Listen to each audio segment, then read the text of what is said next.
Xiao was dazed for about 10 seconds before remembering the need to reply.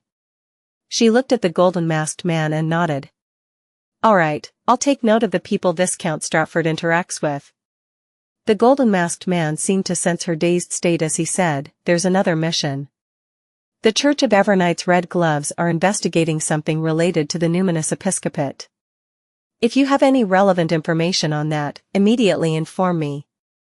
Xiao tersely responded, unable to extricate herself from her emotions. The golden-masked man fell silent for a few seconds and asked after some deliberation, "Are you interested in directly joining MI9? You can continue maintaining your present identity, being active in East Borough." Xiao was taken aback for 2 seconds as her mouth turned agape. She was momentarily unable to make a decision. The golden-masked man didn't require an immediate answer as he said with a smile, "There's no rush. Tell me your answer after you become an interrogator." After saying that, he walked back, step after step, slinking away into the shadows at the other end of the alley. That same evening, Klein snapped awake from a dream.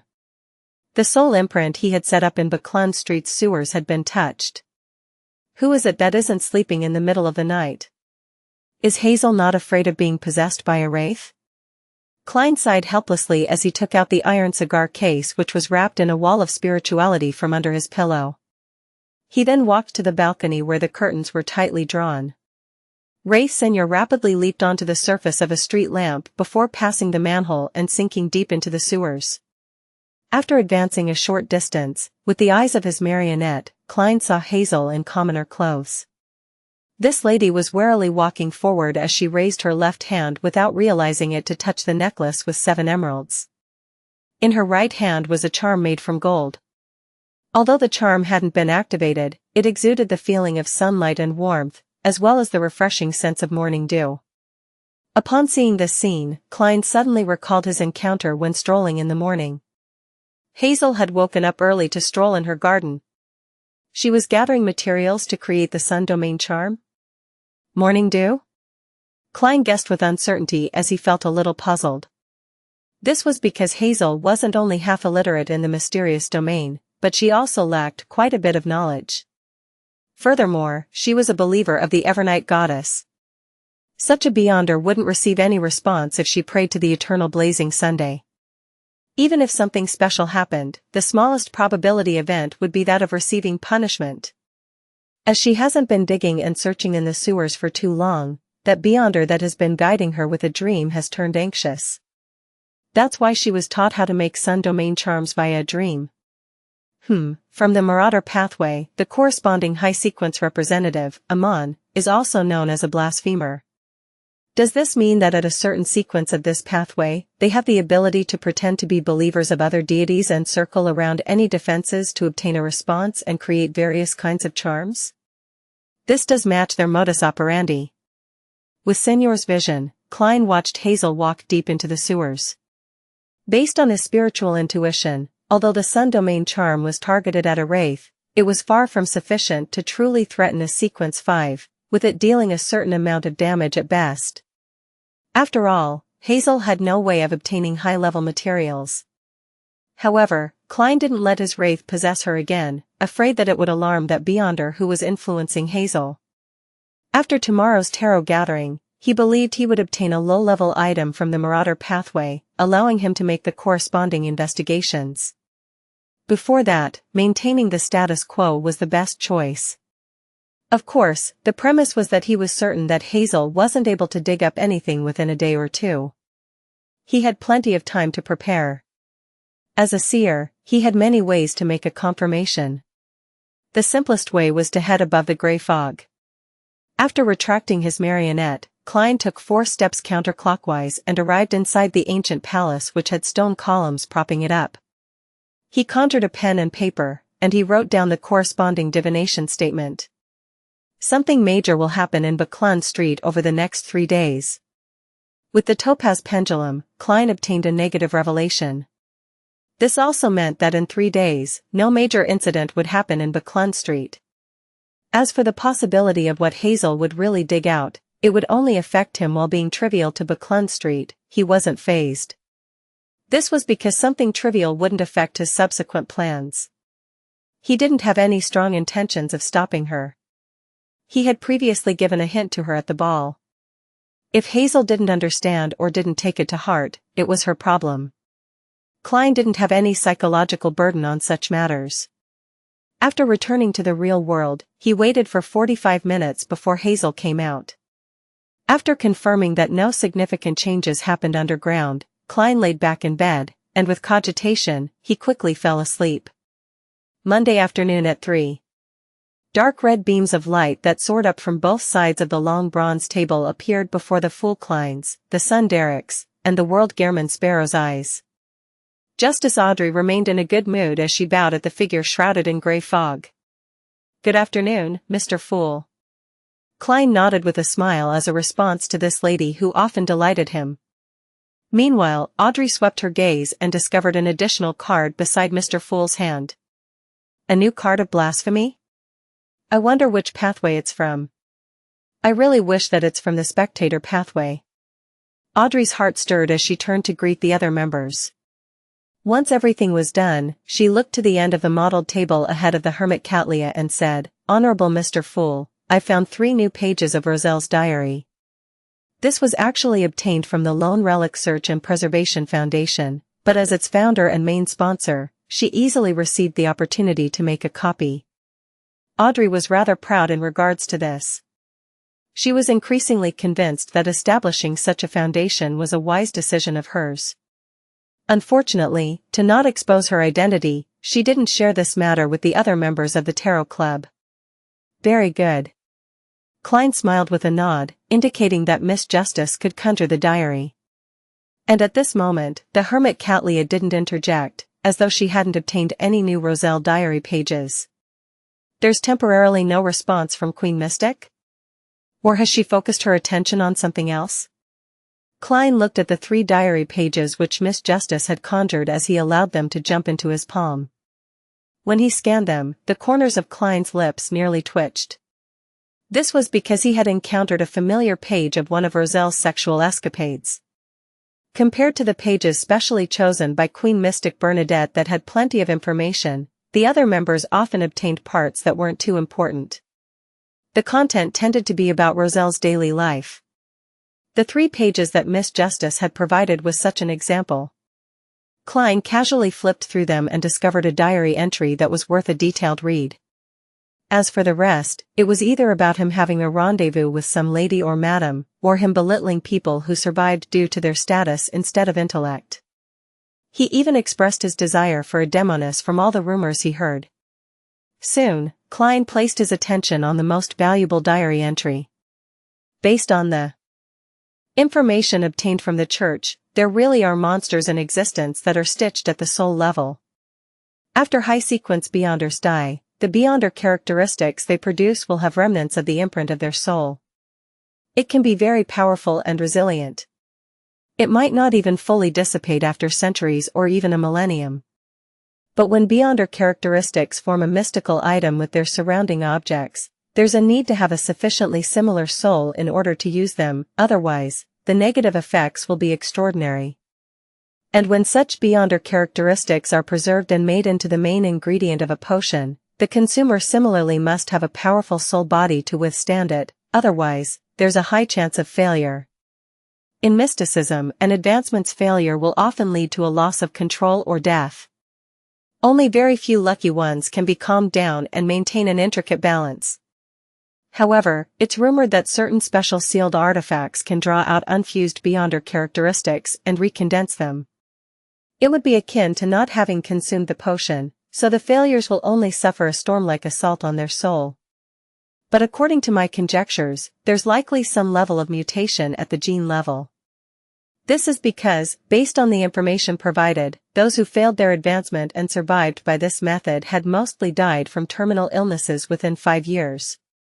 Therefore, consuming a potion similar to one's soul body can effectively decrease the difficulty of advancements, but it will leave behind remnant soul imprints. Unknowingly, one will suffer an identity dissociation, and they would slowly transform into a monster stitched at the soul level. It's just like that high-sequence Beyonder who resurrected on his body. Resurrected. On careful thought, it's really quite terrifying. However, the church told me that there are roughly 3 methods to rid the high sequence Beyonder soul imprints in a Beyonder characteristic. As for what they are, they didn't tell me. They don't seem simple. It's no wonder the Sauron family enjoys calling descendants who look similar to their ancestors as having talent. Talent. I have to say that I do pity Florin quite a bit. Monsters stitched at the soul level. High sequence Beyonder soul imprints. Sounds a little alarming. So high sequence Beyonder potions have such a problem. The churches probably have a way to resolve them. They have no lack of angels and grade 0 sealed artifacts. They can shatter a Beyonder characteristic and recondense them, thus obtaining a purified one. Those ancient families probably aren't that lucky. They might not have any more angels protecting them. They might only have 1 or 2 grade 0 sealed artifacts, but they aren't that easily used. Furthermore, different grade 0 sealed artifacts have different uses. They might not be adequate for such matters. Klein's mind raced as he made the diary pages in his hand vanish. Then, he looked at Miss Justice and asked with a chuckle, "What do you wish to exchange them for?" Audrey was waiting for her potion ingredients, and she temporarily had nothing she lacked. Therefore, without any hesitation, she chose to satisfy her curiosity. "Honorable Mr. Fool, is that an additional card by your hand, a card of blasphemy?" "Which one is it?" "I knew it. Miss Justice wouldn't not ask when she sees an additional card. I got through another question so easily." Klein secretly smiled as he casually flipped over the new card of blasphemy, showing it to Justice. "Tyrant." As expected, Gehrman Sparrow has handed it over. That was Mr. Fool's goal? Alger eagerly glanced at Emperor Roselle in a papal tiara as he thought poignantly. He had already obtained the cataclysmic Interra potion formula, and he knew what ritual was needed. He was in a great mood and felt that, although there were obstacles ahead of him, he was filled with radiance and hope. Audrey quickly took in the details of the card of blasphemy. Tyrant card. It looks like it's the sailor pathway. How I envy Mr. Hanged Man. Mr. Hanged Man doesn't seem alarmed or surprised. From a psychological point of view, his reaction should have been greater than mine. He was already aware that it was the Sailor Pathway's card of blasphemy? Eliminating all other impossibilities, this is the only explanation. But how did Mr. Hanged Man know of it ahead of time? Sequence 0, Tyrant. The potion name corresponding to the Lord of Storms is Tyrant? This Tyrant card was likely in the form of the Hierophant, however, the actual meaning has certain discrepancies with some similarities. Some of it is inversed, and some are just an extension. In short, the interpretation of the card is that of a conservative view, an emphasis on submission at the level of the soul. By relying on dominance and strength, fear is created to bring about faith. Audrey, who had liked mysticism from a young age, interpreted it as she felt a strong sense of satisfaction. She felt that the payment of 3 Roselle diary pages was especially worth it. Card of blasphemy. Being equally good at interpretation and being knowledgeable, Cattleya also quickly figured out the pathway in which the card represented. She also managed to add sequence 0, Tyrant, to the gaps in her knowledge. Apart from these facts, she also made a connection. The world Gehrman Sparrow plotted the death of sea god Calvetua, thus, allowing Mr. Fool to obtain that scepter representing sea god's authority and begin answering believers in the name of sea god. This time, he obtained the Tyrant card of the Storm Pathway. It's definitely no coincidence. As she thought about the matter, Cattleya was suddenly alarmed, suspecting that Mr. Fool was secretly attempting to erode away the Lord of Storm's authority. A battle between gods. It's a massive plan that has a far-reaching influence. This is one of the true goals of Mr. Fool? As thoughts flashed through Cattleya's mind, she retracted her gaze and stopped looking at the Tyrant card. Furs and Emlyn didn't understand much about sequence 0. They had only heard Mr. Fool mention it once at a previous tarot gathering, therefore, they were only surprised that it was a card of blasphemy. They also began to link the name Tyrant and the sequence 0's potion name to the Lord of Storms. The former began trembling a little, feeling as though she was being sacrilegious. As for the latter, he began imagining and guessing what was the name of the artificial vampire pathway's sequence 0. It must be Moon. Or Crimson Moon. Emlyn's mind raced as he came to an answer. As for whether it was correct, he didn't mind it at all. He just felt that it was definitely close to the truth. Having grown up in the City of Silver, Derek had received quite a solid education in mysticism. He wasn't unfamiliar with the concept of sequence 0, and he had even aimed his sights to becoming one at that level. Only by doing so could he bring the City of Silver out into the light and warmth, so as to bring hope and a future. This likely represents Elf King Siniathrim. So it's called Tyrant. However, his authority seems to be a little more than what the card represents. Derek thought as he participated in the ongoings of the tarot gathering in a rare instance. After showing it for 2 seconds, the Fool Klein covered the Tyrant card again before casually glancing at Ma'am Hermit. Catlia hurriedly said, "Honorable Mr. Fool, there aren't any new Roselle diary pages this time." As expected. Klein nodded gently and said with a smile, "That's all from me." Just as he said that, the World Gehrman Sparrow looked at the Hanged Man. "After this gathering, I'll send you that Ocean Songster's Beyonder characteristic. Can you find an artisan to create an easily portable mystical item? Another Ocean Songster Beyonder characteristic?" The same thought surfaced in the minds of Audrey, Emlyn, and company. Powerful Sequence 5 Beyonders weren't carrots that you could easily buy on the street. And Mr. World had killed several in the past 2 months. Which quasi-high-ranking member of the Church of Storms meant harm this time? Catlia started off with her conjecture that Mr. Fool was attempting to erode away the Lord of Storm's authority as she came to such a thought. Furs became increasingly fearful of Gehrman Sparrow as she kept warning herself not to use the 2 pages with demigod-level Beyonder powers. Derek couldn't help but think back to how City of Silver teams would clear a region of monsters. In that dark environment of despair, the number of Sequence 5 main ingredients and Beyonder characteristics were few and far between. There were even instances where there weren't any at times. "Alright," Alger, who had already made the promise, calmly replied without mentioning the artisan's fees. This made people like Audrey and Catlia notice something. They suspected that Mr. World and Mr. Hanged Man had secretly cooperated and negotiated on certain matters. This coincided with Audrey's belief that the Hanged Man had the knowledge that the card of blasphemy was the Tyrant card, making her guess that the Tyrant card might have been one of the spoils of war that they had obtained in a private partnership. Without waiting for them to ask about anything they needed, the World Gehrman Sparrow surveyed the area whilst under Klein's control. "I have here another Beyonder characteristic of a Sequence 5 Mentor of Confusion from the Black Emperor sequence pathway. It can be made into a mystical item, and it should possess the power to use the loopholes found in order so as to distort the words, will, and actions of a target. It can also raise one's physical state and create a certain degree of chaos and confusion to the surroundings." He described it in such detail because his target clients were Miss Justice and Ma'am Hermit. It was impossible for the 2 of them to switch to the Black Emperor pathway, so their requirements for Beyonder characteristics were naturally for a mystical item. Of course, the latter had subordinates, so it was possible to purchase Beyonder characteristics for her organization's members. Another one. And it's Sequence 5.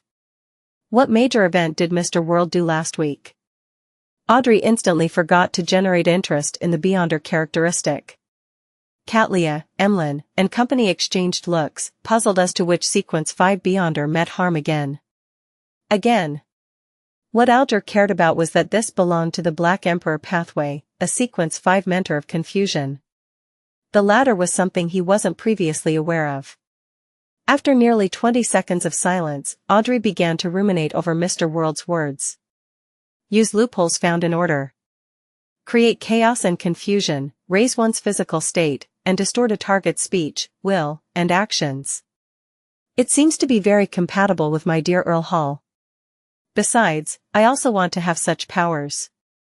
I still have too many shortcomings just by relying on myself and lie. I should figure out the price first and find a chance to ask father.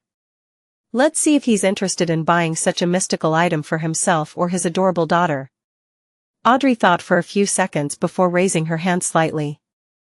Mr. World, what do you plan on exchanging it for? Or how much do you plan on selling it for? A reasonable price for a ready-made mystical item like Death Knell costs 10,000 to 12,000 pounds. Just the Beyonder characteristic alone will be cheaper. It will be about 7,000 to 8,000 pounds. Klein had already done the math. Now, after some thought, he made the World Gehrman Sparrow reply, 8,000 pounds. He knew that if Miss Justice was really interested, she wouldn't haggle. Okay. Audrey nodded and turned to look across the table. Mr. Hanged Man, roughly how much would it cost to pay the artisan to turn such a Beyonder characteristic into a mystical item? Alger quickly did the math and said, 1,500 pounds at the very least. It might be higher. All right. Audrey shifted her gaze and said to the World Gehrman Sparrow, I'll consider it for a few days and give you an answer by the end of the week. You can continue asking if anyone else wants it. The world nodded in silence as he looked at the other members. He noticed that Ma'am Hermit hesitated for 2 seconds but ultimately kept silent. As for the rest, they were only watching with interest. Just as Audrey was about to ask about the fruit of the illusory chime tree, all the members heard the World Gehrman Sparrow hoarsely say, There's another sequence 5 Beyonder characteristic from the planter pathway, Druid. Suddenly, the palace that looked like a giant's residence turned extremely quiet. Apart from Mr. Fool who continued observing everyone in a leisurely manner, the hanged man Alger didn't show any additional thoughts. Another. When did sequence 5 Beyonder characteristics become so common? What did he do? Catlia suddenly felt baffled. She felt that the risk and hard work she had put in over the years was, in essence, no different to the commercial goods the World Gehrman Sparrow was selling.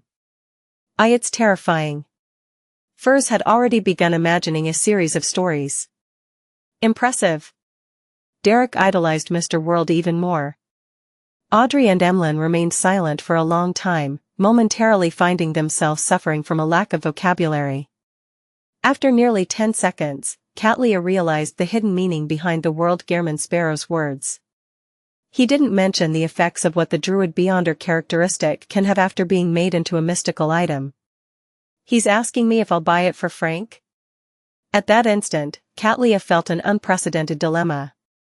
As the captain of the future, Catlia knew of the latent dangers that Frank Lee had better than anyone else. She knew that this first-made strange ideas would at times be about truly terrifying and crazy developments. If it wasn't because those creations had yet to be proliferated and lacked the necessary elements, Catlia believed that the world would be different. Of course, if there came such a day, she would finish off Frank Lee ahead of everyone else by feeding him to the fishes. With him lacking godhood, many things will be limited in scope even if they're considered a success. It's impossible to distribute out and bring about a greater disaster. Just advancing to sequence 5 wouldn't result in any qualitative changes, and Frank has been holding back greatly in recent times. He's been focused on researching plants that can survive and grow through the absorption of monster corpses in the darkness. As her thoughts swirled and changed in her mind, Catlia finally made a decision. How much do you wish to get for it? She had a vague feeling that the World Gehrman Sparrow was recently in need of money. 8,000 pounds.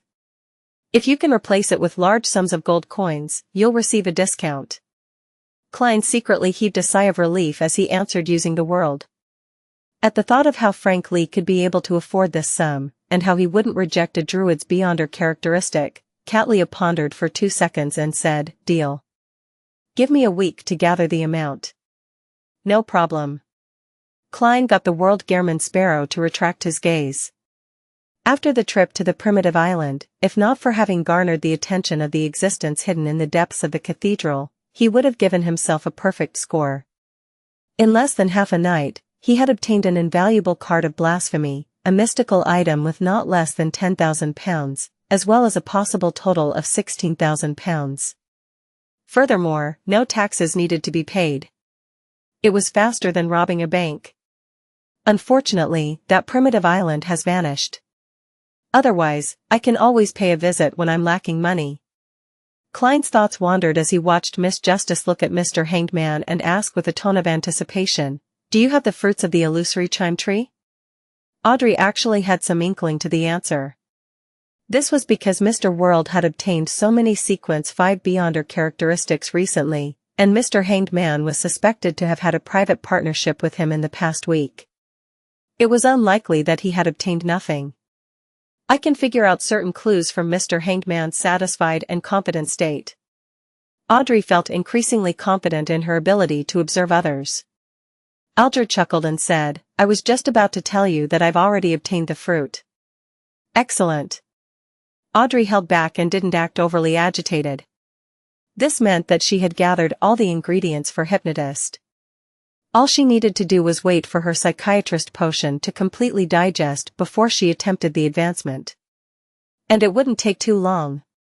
Having already become an antagony in the aristocrat circles in East Chester County, Audrey thought with great certainty.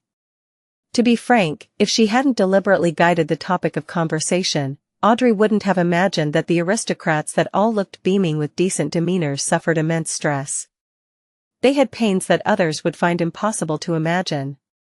The changes of the times and the trends of society made them worried about the futures of their families and self. Of course, this was also related to them not being powerful aristocrats, as well as the limited resources they held on hand. These matters made Audrey truly understand the concept of a facade. She understood that faced with different targets, everyone wore a different facade. After concluding such situations, she had instantly digested a significant amount of her psychiatrist potion as her progress clearly sped up. Perhaps, in 2 weeks, more or less. In short, before I return to Backland, I should be able to become a hypnotist. Audrey looked at Alger with bright eyes and asked, "What do you want in exchange?" Having advanced to Sequence 5 recently, and having obtained the key to the door of demigods, as well as being about to possess a potent mystical item, Alger was lacking in money the most at the moment. Therefore, he said without any hesitation, £2,000. Deal. Audrey agreed with relatively great ease. This amount of money didn't need a reimbursement, for she could easily afford it herself. After completing the transaction, Audrey couldn't help but heave a sigh of relief. She finally didn't feel like she was falling behind in the tarot club. During this period of time, she had watched Furs become a Sequence 7, and watched Mr. Hanged Man approach the level of a high Sequence Beyonder. She also saw Mr. World finish off one Sequence 5 Beyonder after another, producing their corresponding Beyonder characteristics again and again. Yet, she remained as a psychiatrist, a Sequence 7 Beyonder. She couldn't help but feel stressed as she became a little anxious. She relied solely on placating herself, and Susie's counseling, to prevent any emotional problems from happening. Now, she had finally taken a step forward towards becoming Sequence 6. As the delighted Audrey increasingly enjoyed the gathering, she heard Ma'am Hermit say to Mr. World, "I can provide an answer to that drop of blood from the mythical creature. Do you wish for a private communication?" The fool Klein controlled the World Gehrman Sparrow with piqued interest as he asked. "If it's solely an exchange of information, I'll make a killing out of nothing," he thought with anticipation. Cattleya looked around, and after a few seconds of thought, she shook her head and said, "There's no need. I can only provide 2 forms of payment. 1, a single glance at the Wheel of Fortune card. I believe you know what this card of blasphemy that was created by Emperor Roselle means. 2, it's to provide the means to regain a certain amount of strength during one's weak stages. Please pass this message to that angel, and ask if he is satisfied with such a payment." Provide the means to regain a certain amount of strength during one's weak stages? Queen Mystic has guessed that it's related to the Snake of Fate. That doesn't make sense. An angel includes a Sequence 2 soothsayer. Can't the fool have an angel from the Fate pathway serving him? I've no idea if Willa Septon knows the way to become the corresponding pathway Sequence 0. If he is unaware, then taking one look at the Wheel of Fortune card would be an irresistible temptation. However, it's unlikely. He has lived for so long, and he's a Sequence 1 at that. It wouldn't be so terrible to the point of only now grasping the ritual to becoming a god. Heh, I wonder what Roselle looks like on the Wheel of Fortune card. It has a snake with the Emperor's face and other animals? Klein casually thought as he deliberated and made the fake person, the world, say, okay. If a transaction is ultimately made, you will need to pay an additional amount. What do you want? Catlia asked cautiously. The world Gehrman Sparrow said with a hoarse laugh, I want to meet Queen Mystic. Don't worry. The matter is very simple. There's just something that needs her help. After a moment of silence, Catlia said, I can only try my best to facilitate it, but I can't give any guarantees. Upon hearing their conversation, Audrey suddenly found it surreal. Has the Tarot Club already matured to such a level? Aside from Mr. Fool, from us only being able to exchange basic knowledge in mysticism and sequence 9 potion formulas, it has developed into transactions involving cards of blasphemy and the blood of mythical creatures. It hadn't even been a year. It's like a dream. I've also matured. Significantly. As Audrey sighed, the hermit Catlia continued looking at the world Gehrman Sparrow and said, There's some news regarding the Marauder Pathway mystical item you want. As she spoke, she requested Mr. Fool's help to conjure an item that resembled a tweezer. This tweezer was grayish-white in color, as though they were formed from 2 finger bones. Apart from that, it was relatively ordinary. Catlia introduced, it's called Broken Finger. It can enhance the stability and agility of your wrist and fingers. It allows you to easily steal items in the pockets of your target without being discovered. The negative effect is kleptomania when worn. It costs £500. It corresponds to Sequence 9 Marauder? There's a slight premium involved. Klein considered for a moment and said, all right. Let's close the transaction as soon as possible. This way, he could investigate the region dug up by Hazel in the sewers, so as to eliminate any hidden risks. After the conversation between the duo ended, Furs asked with the intention to express interest in a purchase so that she could use it when the need arose. I need a cursed item from an ancient wraith, as well as its remnant spirituality. Please help me take note. After she obtained a positive reply from the members, the Moon Emlyn sized up his surroundings and leaned back into his chair, and he said to the son Derek, Does your City of Silver have the Beyonder characteristic that corresponds to Sequence 5 of the artificial vampires? He didn't wish to call the fellows covered in puss as described by the son as sanguine, therefore, he changed the way he phrased his question. From his point of view, since there were often mutated vampires appearing around the City of Silver, then obtaining 1 or 2 Sequence 5 Beyonder characteristics wasn't too difficult. Furthermore, they clearly lack the potion formula of this pathway as well as an artisan. Their retention of these Beyonder characteristics depends only on luck. Time needs to pass to determine if they would corrupt the items surrounding them, transforming into sealed artifacts. Emlyn convinced himself that he was helping the City of Silver instead of asking for the son's help. Derek was stunned as he answered in complete honesty, yes. But Mr. Moon, do you wish to be covered in pus? Emlyn's expression froze as he was momentarily unsure if the son was mocking him or warning him. Upon seeing this, Derek hurriedly added, Many of them have serious levels of mental corruption, and without the potion formula, our City of Silver wouldn't waste the effort to cleanse such problems. Is that so? This will be troublesome. Emlyn nodded slightly and said, Got it. He didn't involve himself in possible transactions, preparing to seek advice from the upper echelons of the Sanguine to figure out the matter regarding the mental corruption of Beyonder characteristics. With the transaction segment coming to an end, the Tarot Club's members began their free exchange segment. Audrey looked straight at Gehrman Sparrow and said with some hesitation, I would like to know where the Mentor of Confusion characteristic came from. If it involves certain secrets, you can choose not to answer. She was making the preparations to convince her father, Earl Hall. It was also to avoid any unnecessary troubles. After all, Beyonders from the Black Emperor pathway might have certain connections with the military and royal family. Klein secretly laughed as he made the world answer, It comes from a curly-haired baboon. Upon hearing Mr. Hanged Man's question, Derek replied in shame, No. I've been constantly assigned to patrol missions recently, and I didn't have the time to investigate. Alger wasn't too surprised, but he was puzzled over one thing. Why don't you get the help of a few friends? You don't have to tell them your true motives. Split the task into very minor missions that wouldn't garner much attention. Let them search for information in different areas. This way, even if anything gets exposed, it wouldn't implicate them in a fatal way. Derek fell silent for a few seconds before saying, I do not have friends. Before his parents died, he had a certain number of friends from general education classes and those at the combat training field. After all, there weren't many people that are roughly the same age in the City of Silver. They often got to meet each other, and they would even become teammates. However, after his parents' death, Derek had become introverted for a very long period of time. Burdened by the secret of the Tarot Club, he unknowingly distanced himself from his friends and stopped interacting with them.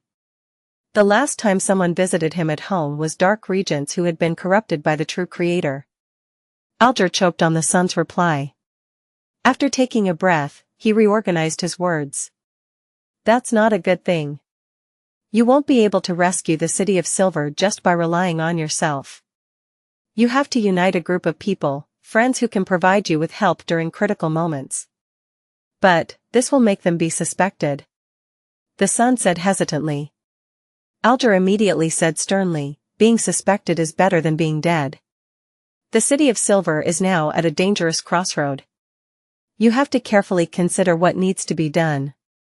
It's impossible for there to be no sacrifices in such matters. There will even be a large number of sacrifices. Do you wish for their sacrifices to be worthless, or to be of value? He didn't provide any further persuading words as he allowed Derek to inwardly struggle over what he had just said. Mr. Hanged Man is always able to find a reason to convince someone. Klein sighed and made the World Gehrman Sparrow turn his head to look at Justice Audrey. Are you currently able to treat relatively serious mental illnesses? His only understanding of a psychiatrist was frenzy and dragon might. He knew little about the rest, having only heard Miss Justice occasionally mention placate and psychological cue. Therefore, he wasn't sure how capable she was at treating mental illnesses. Audrey's attention was caught as she eagerly replied, Yes, I can. There's no problem. Mr. World, do you have a friend that requires treatment? I happen to lack patience. She thought in excitement.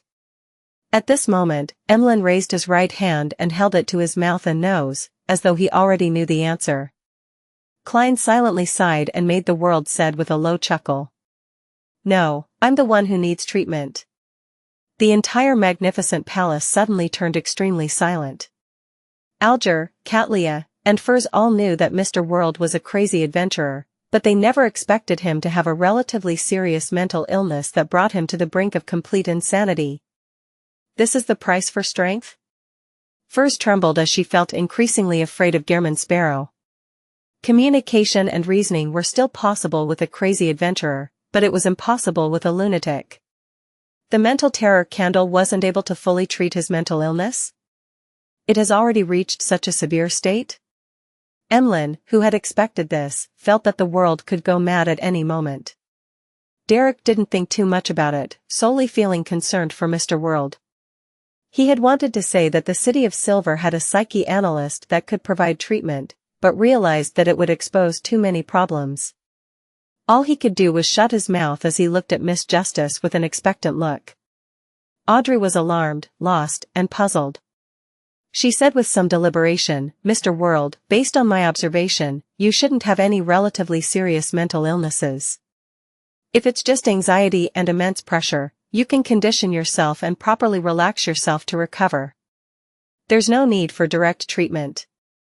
The World Gehrman Sparrow chuckled and said, the reason you didn't discover it is because the mental illness from before has been treated. I'm only making a reservation. If similar signs appear again in the future, I wish to receive timely treatment. I see. Audrey nodded in enlightenment. She suddenly felt a little pity for Mr. World. She felt that this cold reaper who had killed several sequence 5s a week was a cold and profound blessed of Mr. Fool. He was a powerful and fear-inducing beyonder, but he was also someone whose inner feelings resembled an ordinary person.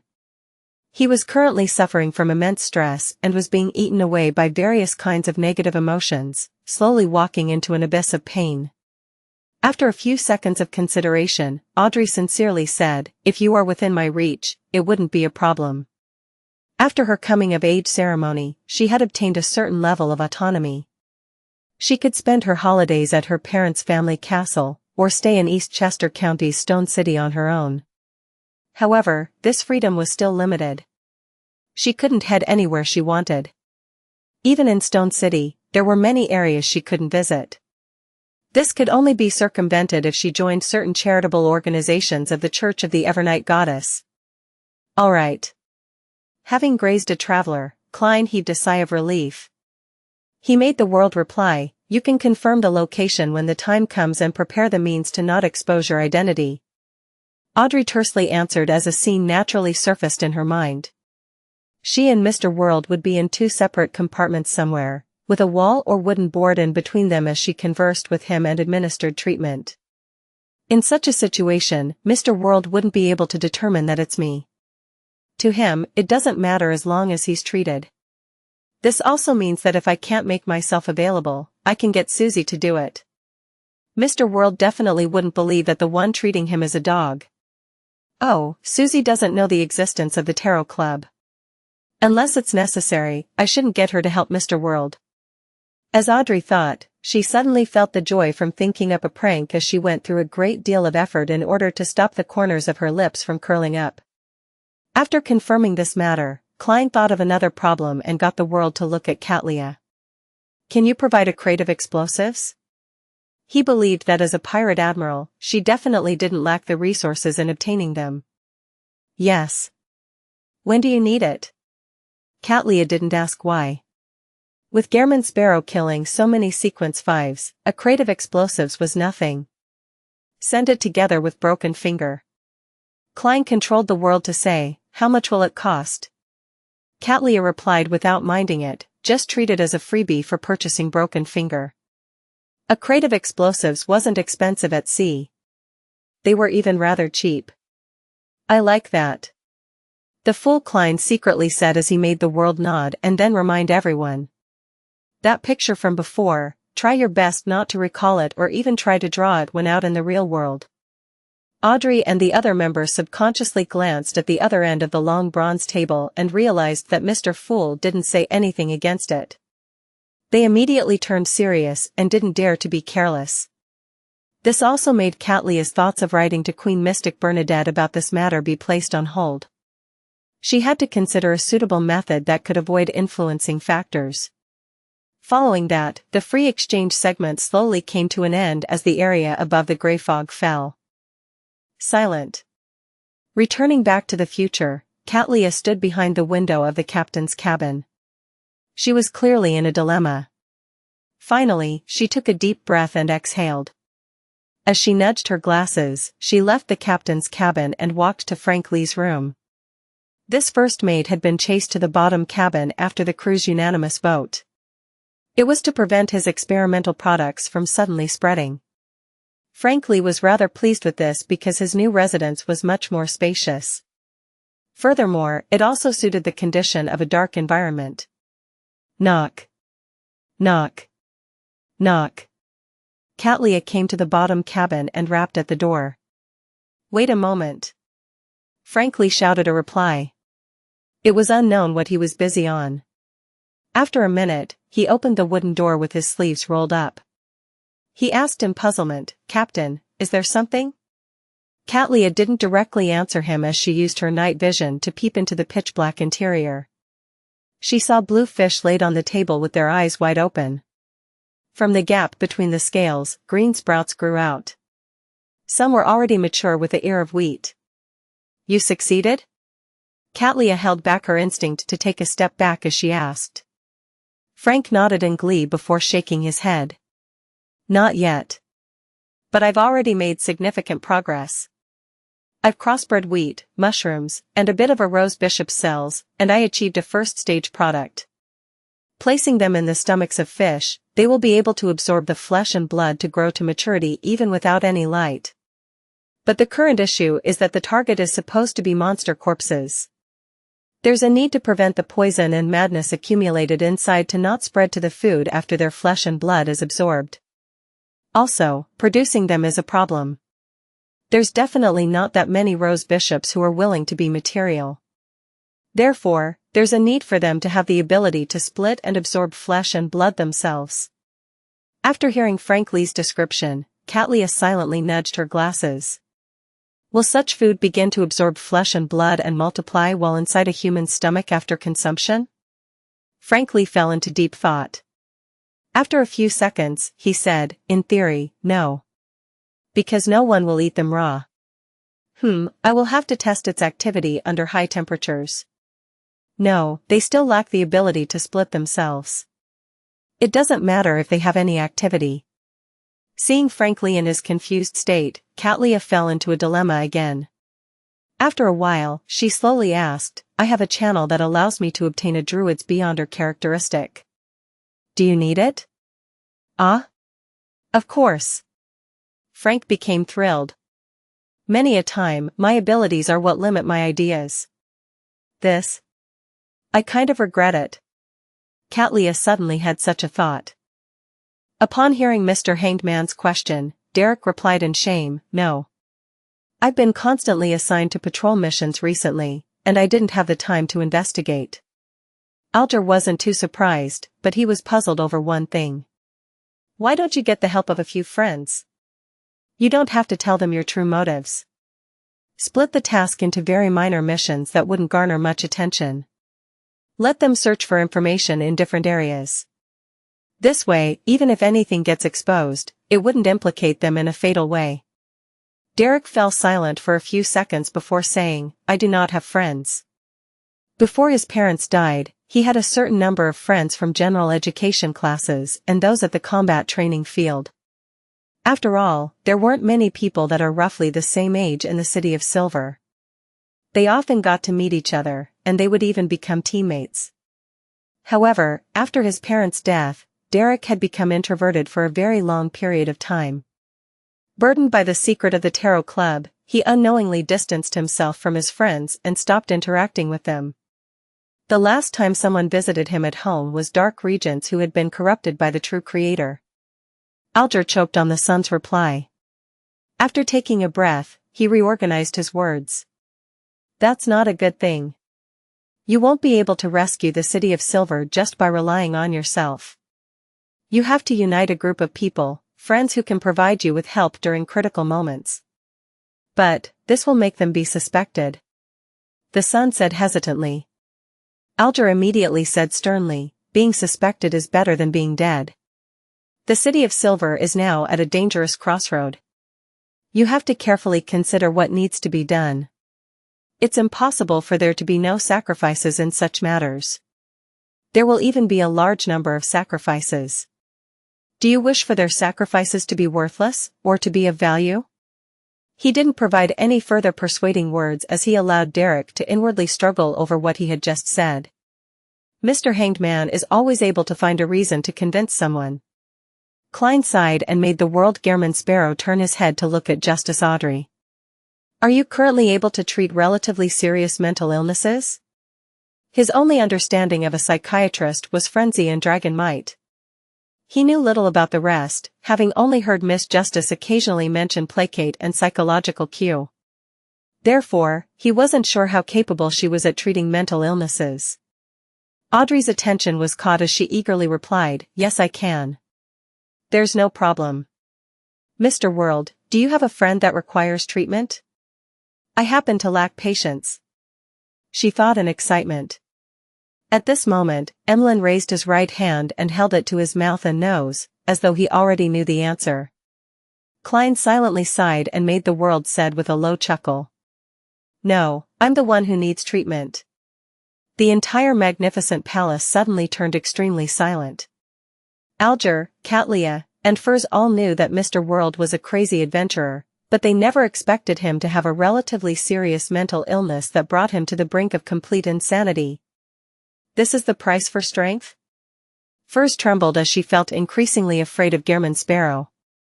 Communication and reasoning were still possible with a crazy adventurer, but it was impossible with a lunatic. The mental terror candle wasn't able to fully treat his mental illness? It has already reached such a severe state? Emlyn, who had expected this, felt that the world could go mad at any moment. Derek didn't think too much about it, solely feeling concerned for Mr. World. He had wanted to say that the City of Silver had a psyche analyst that could provide treatment, but realized that it would expose too many problems. All he could do was shut his mouth as he looked at Miss Justice with an expectant look. Audrey was alarmed, lost, and puzzled. She said with some deliberation, "Mr. World, based on my observation, you shouldn't have any relatively serious mental illnesses. If it's just anxiety and immense pressure, you can condition yourself and properly relax yourself to recover. There's no need for direct treatment." The World Gehrman Sparrow chuckled and said, "The reason you didn't discover it is because the mental illness from before has been treated. I'm only making a reservation. If similar signs appear again in the future, I wish to receive timely treatment." "I see." Audrey nodded in enlightenment. She suddenly felt a little pity for Mr. World. She felt that this cold reaper who had killed several sequence 5s a week was a cold and profound blessed of Mr. Fool. He was a powerful and fear-inducing beyonder, but he was also someone whose inner feelings resembled an ordinary person. He was currently suffering from immense stress and was being eaten away by various kinds of negative emotions, slowly walking into an abyss of pain. After a few seconds of consideration, Audrey sincerely said, "If you are within my reach, it wouldn't be a problem." After her coming-of-age ceremony, she had obtained a certain level of autonomy. She could spend her holidays at her parents' family castle, or stay in East Chester County's Stone City on her own. However, this freedom was still limited. She couldn't head anywhere she wanted. Even in Stone City, there were many areas she couldn't visit. This could only be circumvented if she joined certain charitable organizations of the Church of the Evernight Goddess. All right. Having grazed a traveler, Klein heaved a sigh of relief. He made the World reply, "You can confirm the location when the time comes and prepare the means to not expose your identity." Audrey tersely answered as a scene naturally surfaced in her mind. She and Mr. World would be in two separate compartments somewhere, with a wall or wooden board in between them as she conversed with him and administered treatment. In such a situation, Mr. World wouldn't be able to determine that it's me. To him, it doesn't matter as long as he's treated. This also means that if I can't make myself available, I can get Susie to do it. Mr. World definitely wouldn't believe that the one treating him is a dog. Oh, Susie doesn't know the existence of the Tarot Club. Unless it's necessary, I shouldn't get her to help Mr. World. As Audrey thought, she suddenly felt the joy from thinking up a prank as she went through a great deal of effort in order to stop the corners of her lips from curling up. After confirming this matter, Klein thought of another problem and got the World to look at Catlia. "Can you provide a crate of explosives?" He believed that as a pirate admiral, she definitely didn't lack the resources in obtaining them. "Yes." "When do you need it?" Catlia didn't ask why. With Gehrman Sparrow killing so many sequence 5s, a crate of explosives was nothing. "Send it together with Broken Finger." Klein controlled the World to say, "How much will it cost?" Catlia replied without minding it, "Just treat it as a freebie for purchasing Broken Finger." A crate of explosives wasn't expensive at sea. They were even rather cheap. "I like that." The fool Klein secretly said as he made the World nod and then remind everyone. "That picture from before, try your best not to recall it or even try to draw it when out in the real world." Audrey and the other members subconsciously glanced at the other end of the long bronze table and realized that Mr. Fool didn't say anything against it. They immediately turned serious and didn't dare to be careless. This also made Catlia's thoughts of writing to Queen Mystic Bernadette about this matter be placed on hold. She had to consider a suitable method that could avoid influencing factors. Following that, the free exchange segment slowly came to an end as the area above the gray fog fell. Silent. Returning back to the future, Catlia stood behind the window of the captain's cabin. She was clearly in a dilemma. Finally, she took a deep breath and exhaled. As she nudged her glasses, she left the captain's cabin and walked to Frank Lee's room. This first mate had been chased to the bottom cabin after the crew's unanimous vote. It was to prevent his experimental products from suddenly spreading. Frank Lee was rather pleased with this because his new residence was much more spacious. Furthermore, it also suited the condition of a dark environment. Knock. Knock. Knock. Catelea came to the bottom cabin and rapped at the door. Wait a moment. Frank Lee shouted a reply. It was unknown what he was busy on. After a minute, he opened the wooden door with his sleeves rolled up. He asked in puzzlement, Captain, is there something? Catelea didn't directly answer him as she used her night vision to peep into the pitch-black interior. She saw blue fish laid on the table with their eyes wide open. From the gap between the scales, green sprouts grew out. Some were already mature with the ear of wheat. You succeeded? Catelea held back her instinct to take a step back as she asked. Frank nodded in glee before shaking his head. Not yet. But I've already made significant progress. I've crossbred wheat, mushrooms, and a bit of a rose bishop's cells, and I achieved a first-stage product. Placing them in the stomachs of fish, they will be able to absorb the flesh and blood to grow to maturity even without any light. But the current issue is that the target is supposed to be monster corpses. There's a need to prevent the poison and madness accumulated inside to not spread to the food after their flesh and blood is absorbed. Also, producing them is a problem. There's definitely not that many rose bishops who are willing to be material. Therefore, there's a need for them to have the ability to split and absorb flesh and blood themselves. After hearing Frank Lee's description, Catelea silently nudged her glasses. Will such food begin to absorb flesh and blood and multiply while inside a human stomach after consumption? Frank Lee fell into deep thought. After a few seconds, he said, in theory, no. Because no one will eat them raw. I will have to test its activity under high temperatures. No, they still lack the ability to split themselves. It doesn't matter if they have any activity. Seeing Frank Lee in his confused state, Catelea fell into a dilemma again. After a while, she slowly asked, I have a channel that allows me to obtain a druid's beyonder characteristic. Do you need it? Ah? Of course. Frank became thrilled. Many a time, my abilities are what limit my ideas. I kind of regret it. Catelea suddenly had such a thought. 8:26 The thought of being forgotten plus, turn off reset. Monday evening. 160 Buckland Street. Klein set up a ritual and summoned himself. He planned on investigating the secret hidden in the sewers. While responding above the gray fog, he was in a dilemma about the card to use, the Black Emperor or the Tyrant card. It was like the selection of clothes before heading out.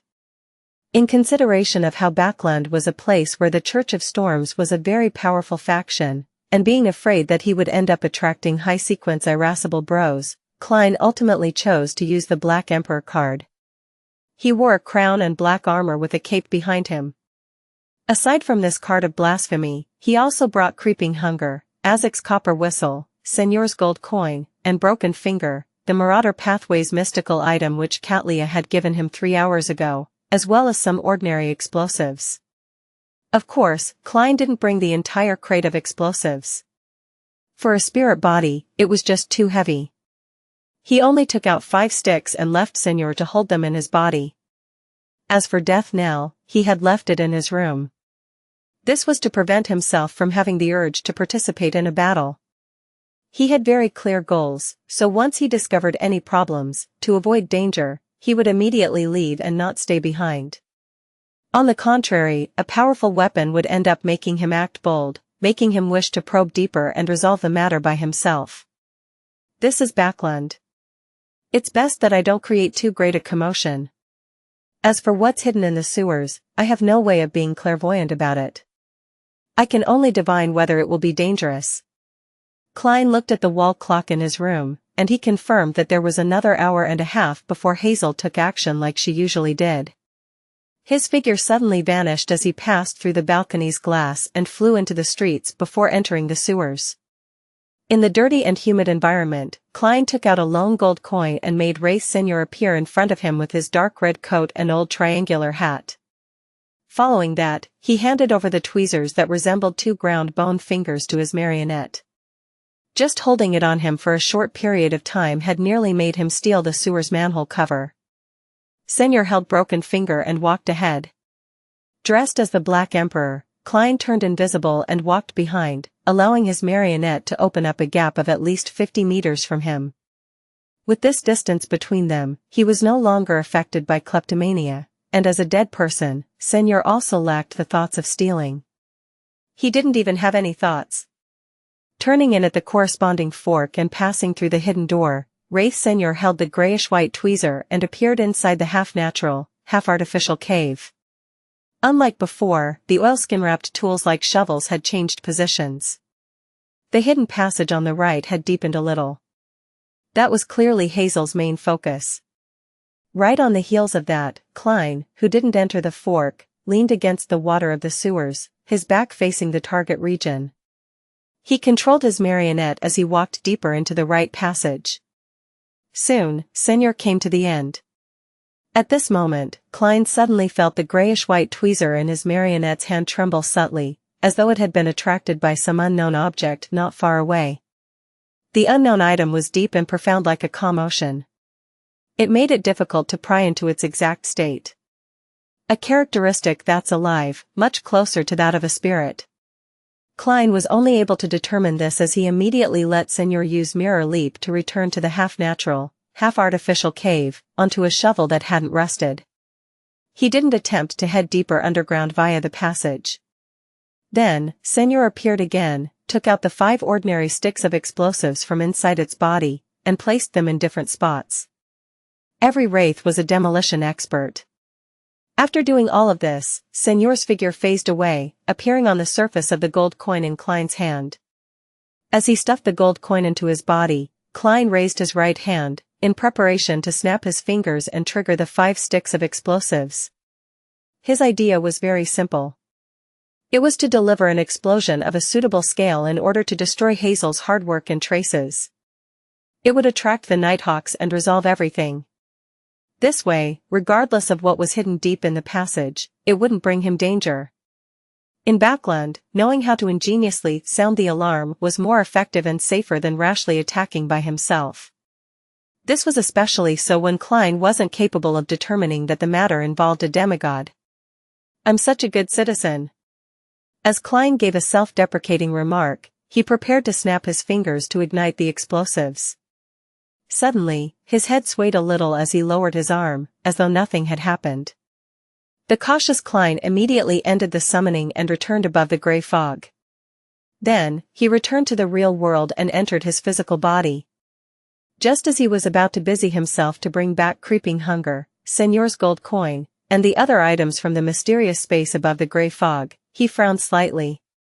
He seriously recalled the entire process of his late-night exploration when he was alarmed to realize that he had apparently lost a small portion of his memories. He didn't remember if he had triggered the 5 sticks of ordinary explosives. As he turned his head to sense his surroundings and confirmed that the entire street was very silent, Klein began to believe that he hadn't snapped his fingers. This is a beyonder power of a dream stealer? It seems to be much stronger than Mobit. If not for the gray fog and my habit of doing an after-action review, I might not have discovered that my thoughts of triggering the explosives were stolen away. The other party might have also snapped his fingers, but without the flame-controlling powers to work in concert, nothing happened. Klein's expression turned grave as he thought, prepared to make another attempt. Similarly, to prevent himself from being tracked, he still summoned himself and responded to himself. With the Black Emperor card, Klein left 160 Buckland Street from another side, deliberately circling 2 streets away before arriving at the sewer's manhole. This time, he didn't approach the fork. Staying not far from the manhole, he used his enhanced flame controlling to sense the explosive and lifted his right hand. He raised it and lowered it as Klein rapidly ended the summoning and returned above the gray fog to prevent himself from being attacked by an unknown existence. Not in a hurry to return to the real world, he sat at the chair of the world, doing a debrief of the entire process. I forgot to trigger the explosives again. If I didn't force myself to recall this, I wouldn't have even considered such a problem. Truly quite impressive. The one that steered Hazel to the sewers to dig is probably a demigod. Why didn't he directly parasitize Hazel? Could it be due to particular reasons that he's sealed somewhere in the sewers and can only release some of his powers to drive Hazel to help him via a dream? The one that caused Broken Fingers to react abnormally via the law of beyond or characteristic convergence is also him? He is unable to control the signs in regards to this? Klein thought as he wrapped the corner of the long model table. After having a rough guess, he discovered that there was apparently no way of truly carrying out his original plans. This was because his thoughts would be stolen once he entered the distance in which he could use flame controlling to ignite the explosives. Even if he recalled it later, there was no way to make up for it. Considering how Hazel would be affected by her dream, Klein suspected that the limits to the person's powers didn't stop at the manhole. If he discovered that hero bandit Black Emperor was related to Dwayne Dantes, then he would lose his corresponding thoughts and memories even while sleeping in his bedroom. However, he has no way of locking onto me by passing over the gray fog. Does he think it's so easy to stop me from sounding the alarm? Klein thought as he cautiously summoned a paper figurine and used a tiny amount of the powers of the mysterious space above the gray fog. With the ritual that had yet been terminated, he conjured an angel and forcefully created an interference effect. After doing this, he carried the Black Emperor card and entered his bedroom with his door of summoning. Klein's new plan was to head to another street, find a random house, and borrow some pen and paper to write. At the end of the 6th left fork in the Baclund Street sewers, there's a secret passage that's suspected to hide a demigod from the Marauder pathway or something similar. Then, with the image of Baclund Street, he would plaster the piece of paper on St. Samuel Cathedral's entrance as a public notice. Of course, he would politely knock on the door to let the bishops inside sense it to prevent ordinary people from first seeing it. At times, the most primitive methods are the most effective ones. Just as Klein was about to leave 160 Baclund Street from another area, he suddenly felt a tremor as a deep rumble sounded from afar. It was ignited? The explosives were ignited? Who did it? Klein paused in surprise. It was definitely not done by him, as it couldn't have been delayed for so long. And previously, there wasn't anyone in the sewers. Even if there was someone, the thought of igniting the explosives would be stolen away. Unless a demigod happened to come. But how could it be this coincidental? There's another possibility. It was done by the demigod from the Marauder pathway. He had repeatedly stolen my thoughts before, preventing me from using flame controlling. It was to buy time to leave. Now that it's finally done, he triggered the explosives to destroy all the evidence? That adheres to logic, as he should know very well that a powerful being whose origins can't be traced cannot be stopped if he insists on sounding the alarm. The best solution is to drop its tail in order to survive, just like a gecko. However, if he can leave, why did he steer Hazel into digging the secret passage? Doing so will deal tremendous harm to him? Klein thought of certain possibilities, but he was unable to verify any of them. Furthermore, he was certain that the underground explosion was bound to have already attracted attention. Hence, he immediately left Creeping Hunger and other items behind, terminated the summoning, and returned above the gray fog. After returning to the real world, he stopped the ritual, cleared the altar, and cleaned all traces before getting into bed. 39 Baclund Street, Member of Parliament Mock's house. Hazel, who didn't sleep at all, was alarmed by the tremors and deep humming sound. She walked to the balcony and drew the curtains to look towards the sewer manhole. However, she didn't notice any anomalies. After observing for a while, the uncertain her had decided to cancel her operation for the night and sleep in peace. At this moment, she suddenly heard squeaking as she turned to look at the corner of her balcony. At some point in time, there was a gray rat sitting there covered in sewage water. 827 Plenty of people coming and going plus, turn off reset. Despite getting in bed, Klein didn't manage to sleep until daybreak. This was because he believed that, with most people stirred awake from the commotion underground, him sleeping too soundly without noticing anything would make him suspicious. Indeed, just as he got out of bed, walked to the balcony, and drew the curtains to pretend to search for the source of the commotion, Walter came knocking at his door. 2 servants with double-barreled hunting rifles were assigned to protect their employer to prevent any accidents from happening. Before long, the police arrived. Based on the descriptions of the residents in the area, they identified the sewers as the target. As for what they discovered or whether they sought backup from the Nighthawks, the ordinary citizen, Mr. Dwayne Dantes, had no idea. After confirming that there wouldn't be any more accidents, he sent his butler and servants away and quickly got some sleep. By the time he woke up again, Buckland Street had been restored to normal. Pedestrians were on the streets, and the carriages were coming and going. The intus parasol trees that lined the side of the street continued making the area seem tranquil. Are the results of the investigation out? Klein looked at himself in the mirror as he asked Richardson, who was helping him smooth his clothes. Richardson had already inquired about the matter and was waiting for his employer to ask. He immediately replied, apparently some gang members were trading firearms in the nearby sewers and accidentally triggered an explosion. What a reasonable explanation. Klein didn't probe deeper, nor did he consider where the demigod of the Marauder pathway who stole away his thoughts went to or if the Nighthawks found him. Firstly, this was because he believed that the demigod's action of igniting the explosives would definitely implicate him in a serious manner. If the demigod had the ability or suitable environment to do so, he would have long parasitized Hazel without going through the convoluted and troublesome hassle. This also meant that in the next 2 to 3 weeks, or even 2 to 3 months, Klein didn't need to worry about the demigod. Secondly, if he continued pursuing the matter and pushed the demigod into a corner, Klein had no doubts that he would be harmed as a result. Once the demigod lost all inhibitions and began affecting the surroundings on a large scale. Then, even if he didn't expose himself, he would suffer the demigod's attack, as well as implicate the innocent residents along the street. Apart from the first 2 reasons, Klein was apprehensive over the matter. If anomalies kept happening in the originally normal Buckland Street, it was bound to attract a deeper level of suspicion from the official beyonders. And all of this happened after Dwayne Dantes moved in. Even if Klein's body was covered in mouths, there was no way he could explain himself. When the time came, he would have to give up on his plans and reconsider new ones. I shouldn't head into the sewers for the time being.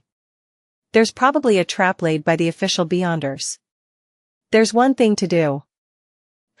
Take note of Hazel without leaving any clues. I'll observe to see if there are any abnormalities about her, and once I discover any dangerous signs, I'll immediately turn into Hero Bandit and put up advertisements at St. Samuel Cathedral. Klein went downstairs to have breakfast with a composed look. After doing so, he returned to his master bedroom and got Richardson to wait by the door. As for himself, he took out the almost torn paper crane from his wallet. He planned on using it one last time and informed Snake of Fate Will Acceptan of the choices that Admiral of Stars was offering him and if he was agreeable or not.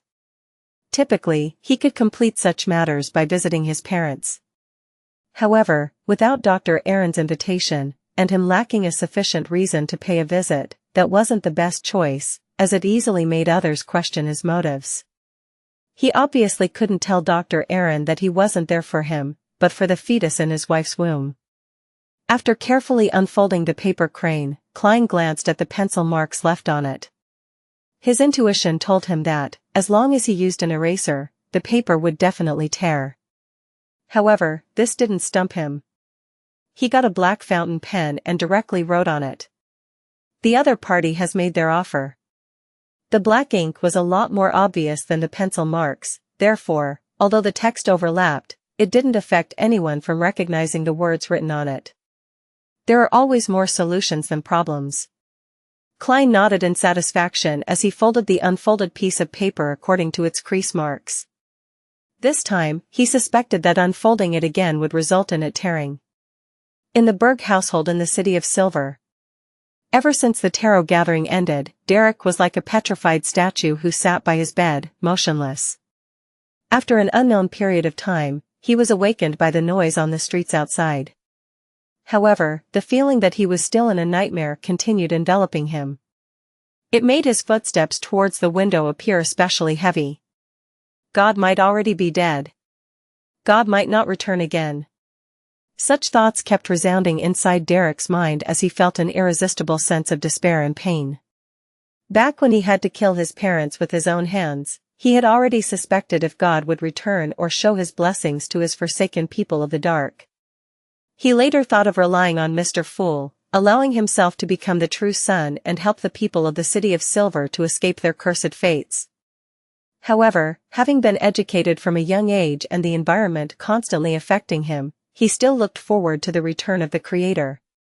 He held expectations that sacrifices and the repentance of the City of Silver would earn them a response. And now, all his hopes had been dashed. The tiny sliver of hope that was left had now been engulfed by the darkness. The City of Silver will continue in this state until it disappears into the darkness. There will be no one remembering that we once existed and struggled. Derek cast his gaze out the window and saw many of his neighbors gathered together. They were praying and seeking forgiveness from the Lord that created everything. This wasn't a ritual organized by the 6-member council, but a tradition that took form in the City of Silver after 2,000 to 3,000 years.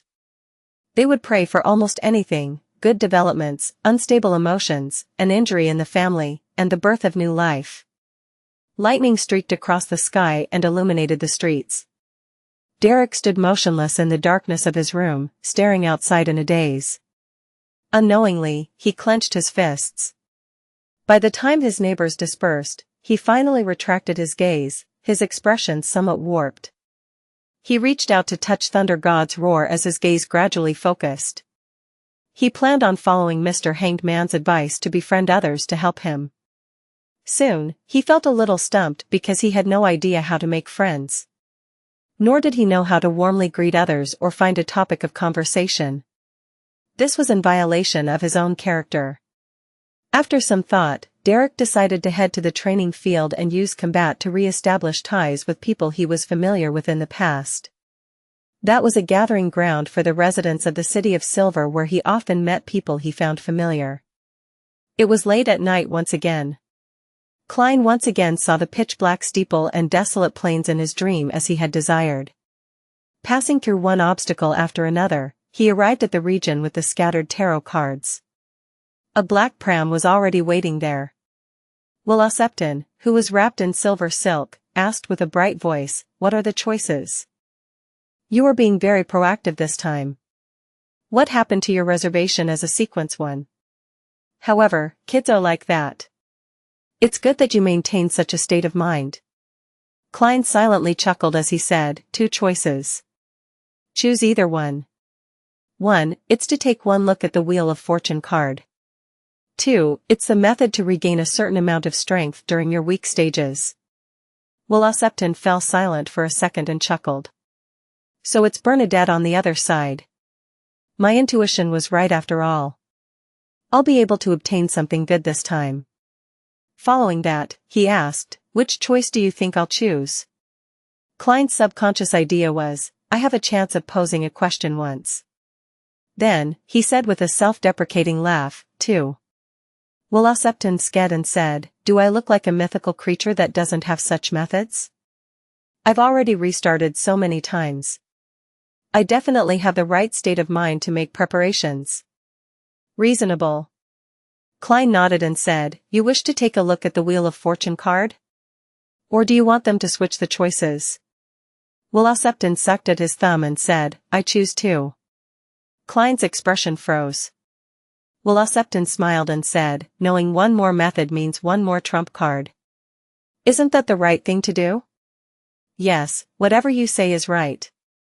Klein replied in exasperation, "All right. When can you complete the transaction?" Wuxia waved his short arms and said, "Of course it's when I'm born and have the placenta blood. This will probably be in early July, but it might be brought forward." Having said that, he relaxed his limbs as he chuckled. "I wouldn't mind it either if they wished to hand me the method ahead of time." "They?" Klein subconsciously asked, unsure how the Snake of Mercury knew that it was they and not her, Queen Mystic, Bernadette. Wuxia sucked at his thumb and said indiscernibly, Bernadette has already passed that stage. The stage, that needs a drop of mythical creature blood, is likely being prepared, for her subordinate. Is that the case? Ma'am Hermit needs it? Klein asked thoughtfully, what is that drop of mythical creature blood for? The main ingredient of some potion? He connected it to the fact that a drop of divine blood from the eternal blazing sun could be used for the unshadowed potion's main ingredient. No, isn't it suicidal for other pathways to consume the blood of a fate pathway mythical creature?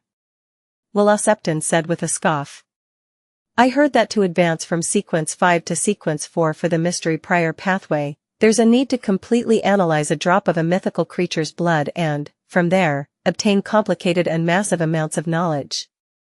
This is part of the ritual. As the mythical creature blood used is different, what they will be proficient at during the mysticologist stage will also differ. To think that's possible. The rituals of the different pathways and different sequences all have their unique traits. Klein bowed in enlightenment and said, thank you for your answer.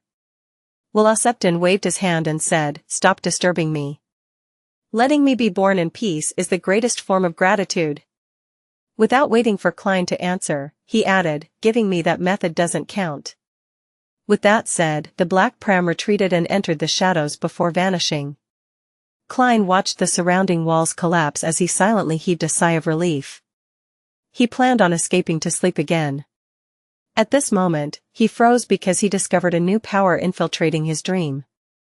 Another one is coming just after one left. This is more lively than in the day. As Klein changed the dream according to his wishes, he pretended to look around in a daze. Klein had set the dream to be that of 160 Buckland Street. He produced many beauties that circled around Dwayne Dante's. He did this to perfectly create the image of a knowledgeable and experienced tycoon who could only let go in his dreams while holding back in the real world to uphold his reputation. Sitting on a sofa and receiving a cup of red wine from a young lady, Klein found his surroundings suddenly change before he could even taste it. It turned from his brightly lit villa filled with elegant beauties to a dark, humid, and dirty sewer. Following that, he saw 5 familiar explosives in his hands. Aren't these the ones I placed earlier? Klein was first taken aback as he pretended to jump in fright, throwing away the explosives as he looked around warily. Noticing that there weren't any other abnormalities, he retreated one step at a time until he felt his way to an upright metallic ladder. He decisively climbed up, moved the manhole cover away, and left the sewer. As he returned to Buckland Street, his dream shattered as he woke up. Klein opened his eyes and found himself in a dark room. As he looked at the ceiling adorned in gold, he recalled his encounter. This was done by that Marauder Pathways demigod? He escaped the pursuit of the Nighthawks and is still hiding nearby. As he's afraid that the Black Emperor who exposed his whereabouts would appear again, he began steering dreams to seek out his target? Very possible. If it wasn't because I can maintain my reason and lucidity when others infiltrate my dreams, I might have been driven by my subconscious to place the explosives again. After all, this is something I've done before, and the memory is still fresh in my mind. Thankfully, I concluded the principle that a marionettist should try to hide behind the scenes. Be it my exploration of the sewers, or meeting with Trissy, I had relied on my marionette. Even if it's because of the distance, I didn't choose to do it personally and had instead used my spirit body with the grey fog as a proxy while carrying items that can interfere with the prying of secrets and divination, making it impossible to determine who is the true mastermind. I would have long been discovered and targeted. Even if I didn't die, I would have to flee Backland in a pathetic manner. Upon thinking of this, Klein felt relieved. In the beginning, he wasn't certain of the secret hidden in the sewers. He had never expected it to be a demigod, but he had abided by the marionettist's principles and followed his strict requirements. Hence, he avoided the tragic outcome of having his act exposed. Backland really is a dangerous place. Any mistake can result in trouble. As Klein reflected over the matter, he felt that his marionettist potion had unknowingly digested a little. After he composed himself, he chuckled inwardly. It appears that Demigod is still in Buckland Street. He's probably hiding in Hazel, or maybe even by her side. Heh, if that demigod had infiltrated my dream a minute or two earlier, he would have met Snake of Fate Wuxia. Although this sequence 1 angel is still in a weak phase, that's only relative to other angels like Ouroboros. Faced with a sneaky demigod who can't even parasitize Hazel, there likely won't be any trouble. Ignoring the other powers, just revealing a full mythical creature state would be enough to deal tremendous damage to a demigod who's equally weak.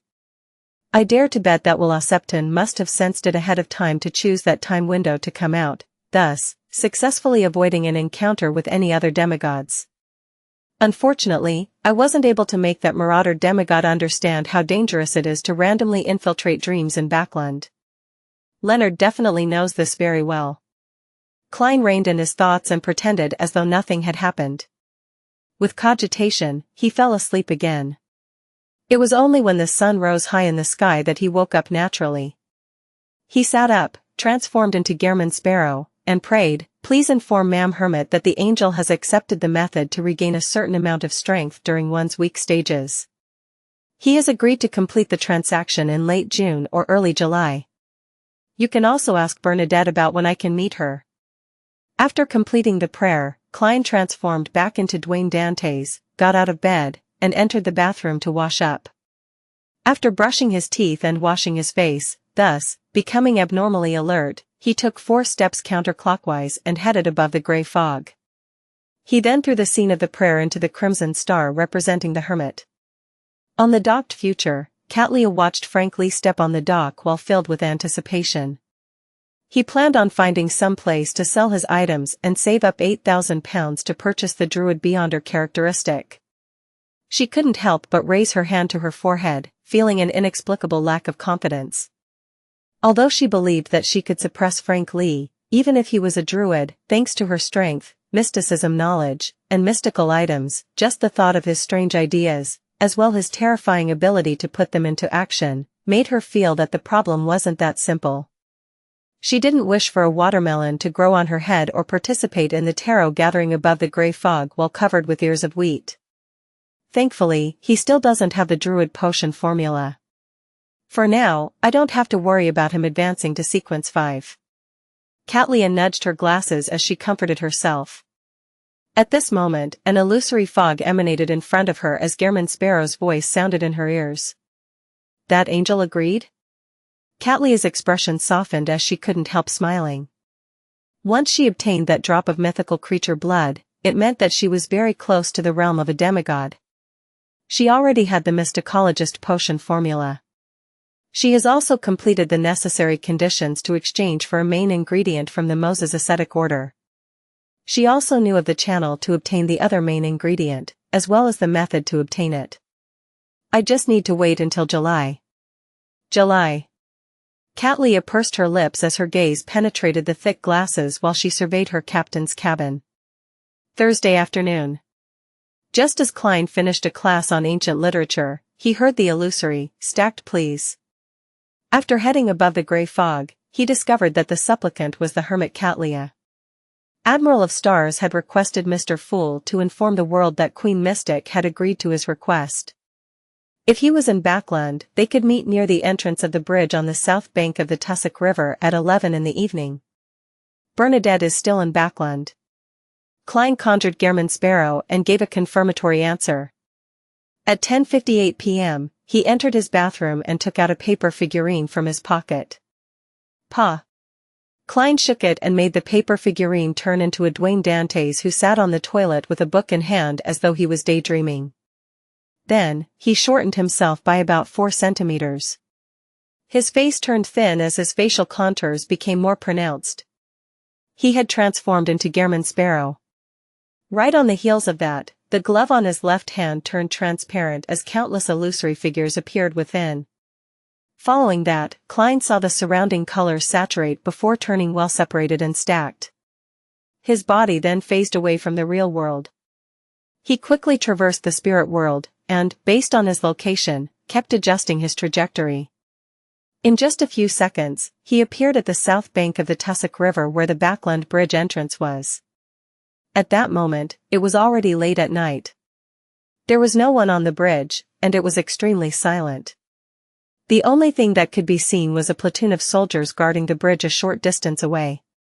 Klein was just about to find Queen Mystic Bernadette's traces when he suddenly saw green pea vines droop down from the sky, interweaving to form a lush forest.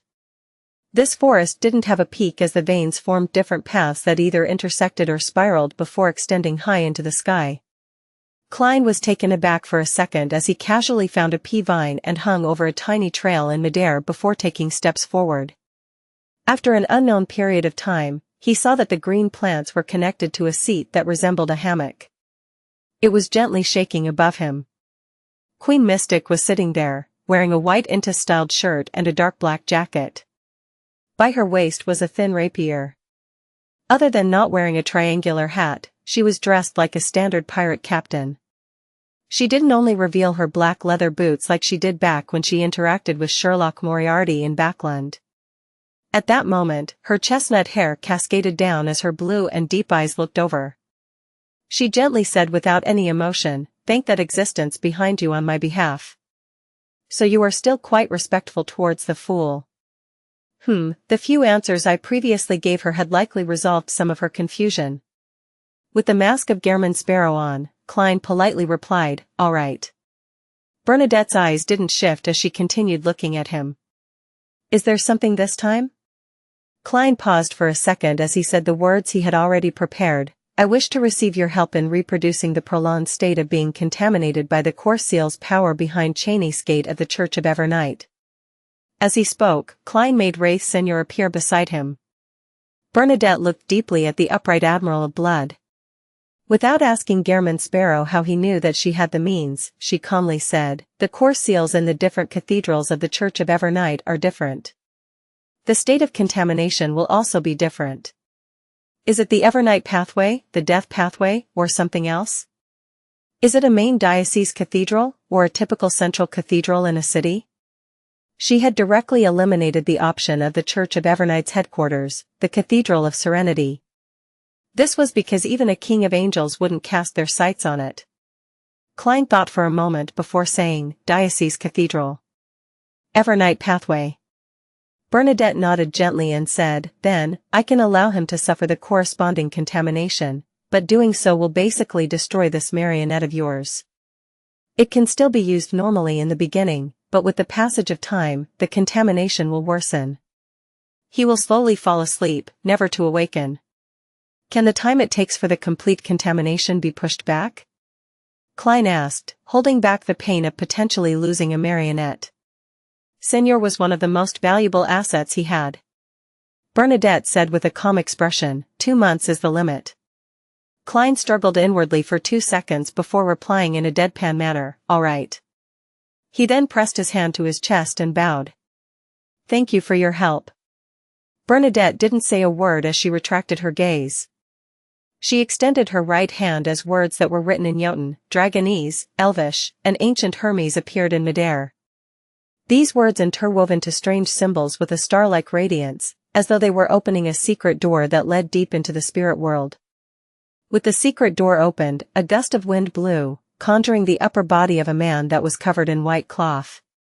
"Sleep bugle," Bernadette said gently but sternly.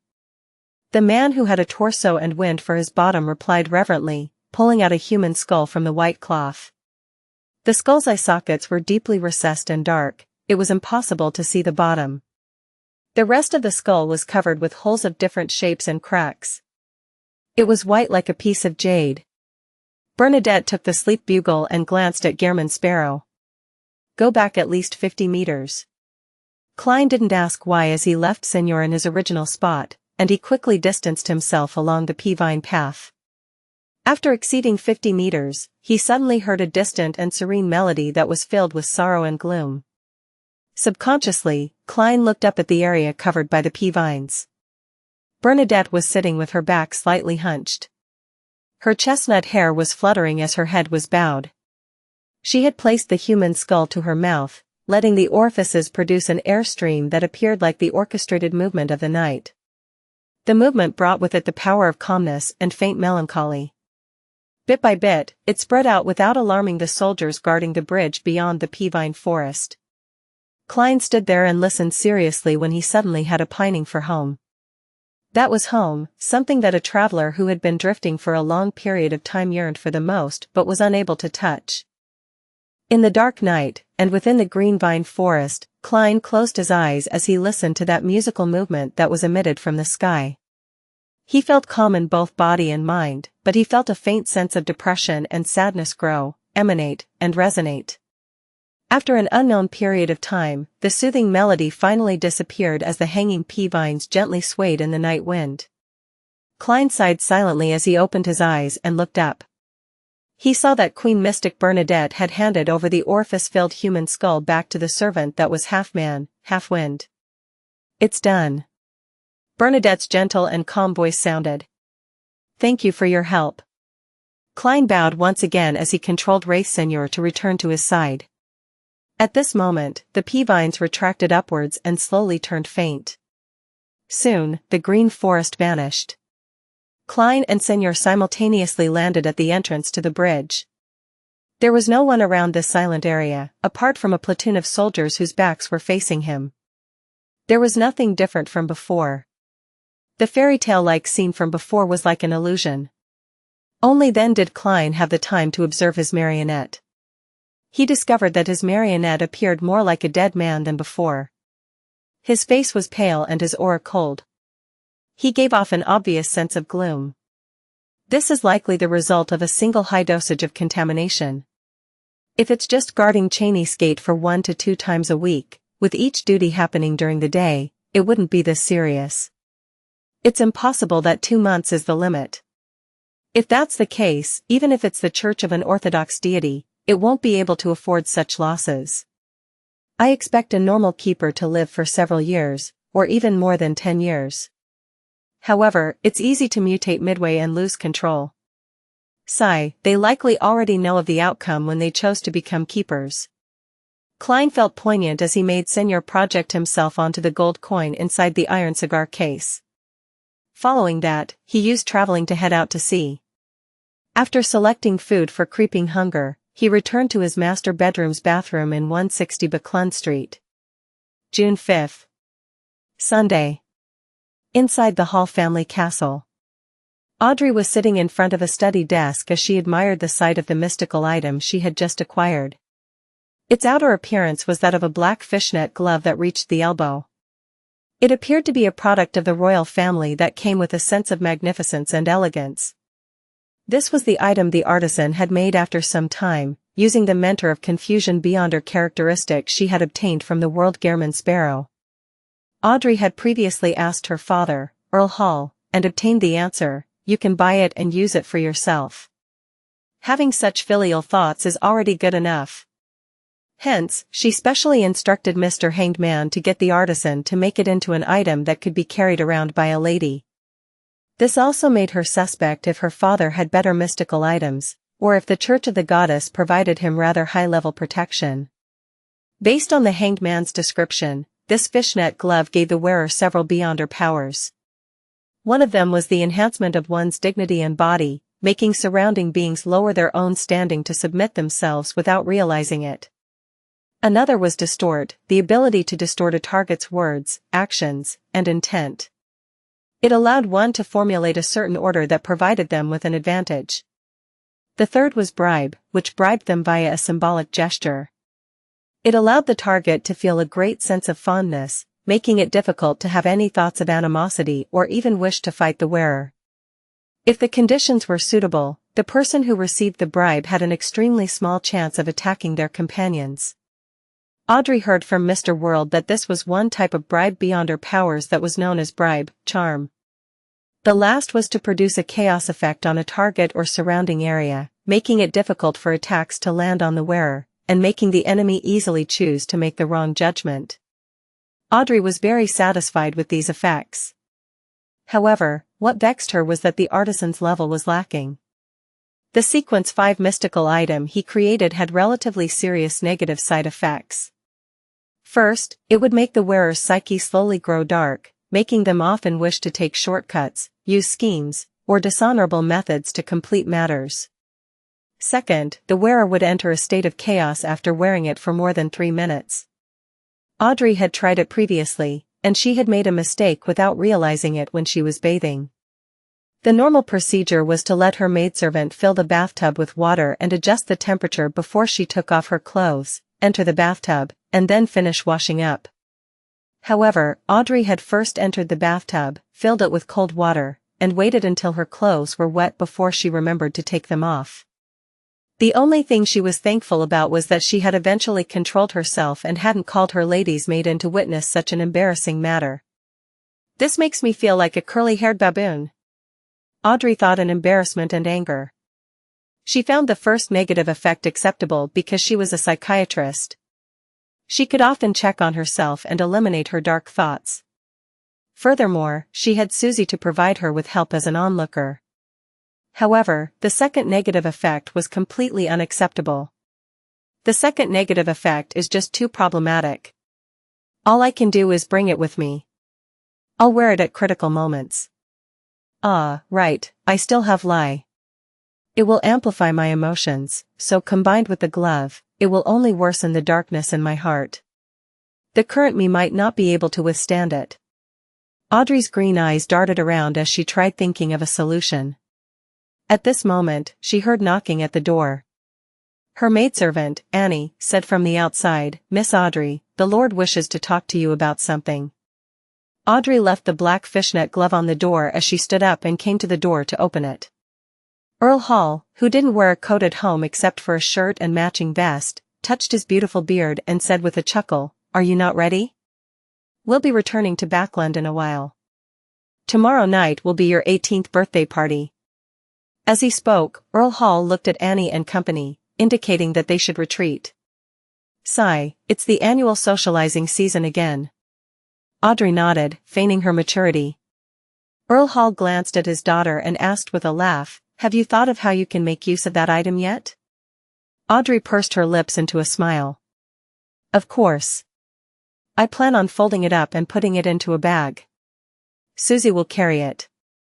This way, as she didn't wear it or use it, Susie wouldn't find herself in any situations of chaos and confusion, and its dark psychological problems could be treated by Audrey with placate. More importantly, without Lie's amplification, Susie, who was also a psychiatrist, could also check on herself inwardly and regulate her mental state from time to time. Earl Hall was taken aback as he praised with a surprised smile, "That's a smart solution." Audrey felt smug, but she said in a reserved manner, "I plan on calling it the Hand of Horror." "Dear Earl, thank you for the birthday present. In a few more days, I can concoct the potion and attempt an advancement." Audrey added inwardly in joy. Sunday night. 160 Buckland Street. Klein stood on his balcony as he peeped at the street through the gap in the curtains. He couldn't help but feel somewhat nervous. If nothing unexpected happened, he planned on beginning his plan of stealing the Antigonus family's notebook in a while. With Queen Mystic Bernadette's help, he had made his marionette enter a contaminated state. From his frequent visits to the cathedral for praying, Bible studies, and donations, he had figured out the keeper's duty roster. There was only one thing left that was necessary for the preparations of Klein's theft. That was to secretly replace his target without anyone noticing it. Based on Klein's understanding of the situation, the keepers would head underground at daybreak. And it was during such times when the cathedral remained close. To directly infiltrate inside ran the risk of being discovered by a demigod like the diocese's archbishop. It could be said that there was no chance of success. Therefore, Klein's plan was to infiltrate the cathedral one day earlier and patiently wait for an opportunity. This undoubtedly needed a sufficient disguise, but this didn't stump a faceless. After observing for some time, Klein discovered that the church held a major mass on Sunday night. This was because Sunday and the night were symbols for the goddess. And after the mass ended, the servants would be busy clearing the trash and throwing them outside. Klein's plan was to seize this opportunity to knock the servant unconscious and enter the cathedral while disguised as the servant before sleeping in the servants' quarters. For this, he had even purchased a dosage that was able to let a person fall into a deep sleep for 10 hours without causing any physical harm. He bought it from Emlyn for £5. Phew. After a few minutes, Klein slowly exhaled as he drew the curtains. He walked back to his bedroom, took 4 steps counterclockwise, and went above the gray fog. Sitting in the fool's chair, he thought in silence for a minute before conjuring a pen and paper. He wrote the divination statement, "This theft of the Antigonus family's notebook will be dangerous." After putting down the dark red fountain pen, Klein removed the spirit pendulum from his left wrist. Using his left hand to hold the chain, he let the topaz hang down over the paper in close proximity with it. He entered cogitation, closed his eyes, and silently chanted the divination statement. After repeating it 7 times, he slowly opened his eyes and saw the spirit pendulum spinning clockwise with an ordinary amplitude and frequency. "There's danger, but it's within an acceptable range." Klein quickly made an interpretation. In fact, he was a little worried if his divination was being interfered with, just like how the Mother Tree of Desire had done so. However, he had no way of verifying it, much less falsify the possibility. Therefore, when the divination outcome, plans, and preparations satisfied the required conditions, Klein had made up his mind. He looked at the hanging topaz that slowly came to a halt. In Chinese, he said in a heavy voice, "A strong bow is poised to strike." Before he finished his sentence, Klein let his spirituality envelop himself as he simulated the feeling of falling, and he returned to the real world.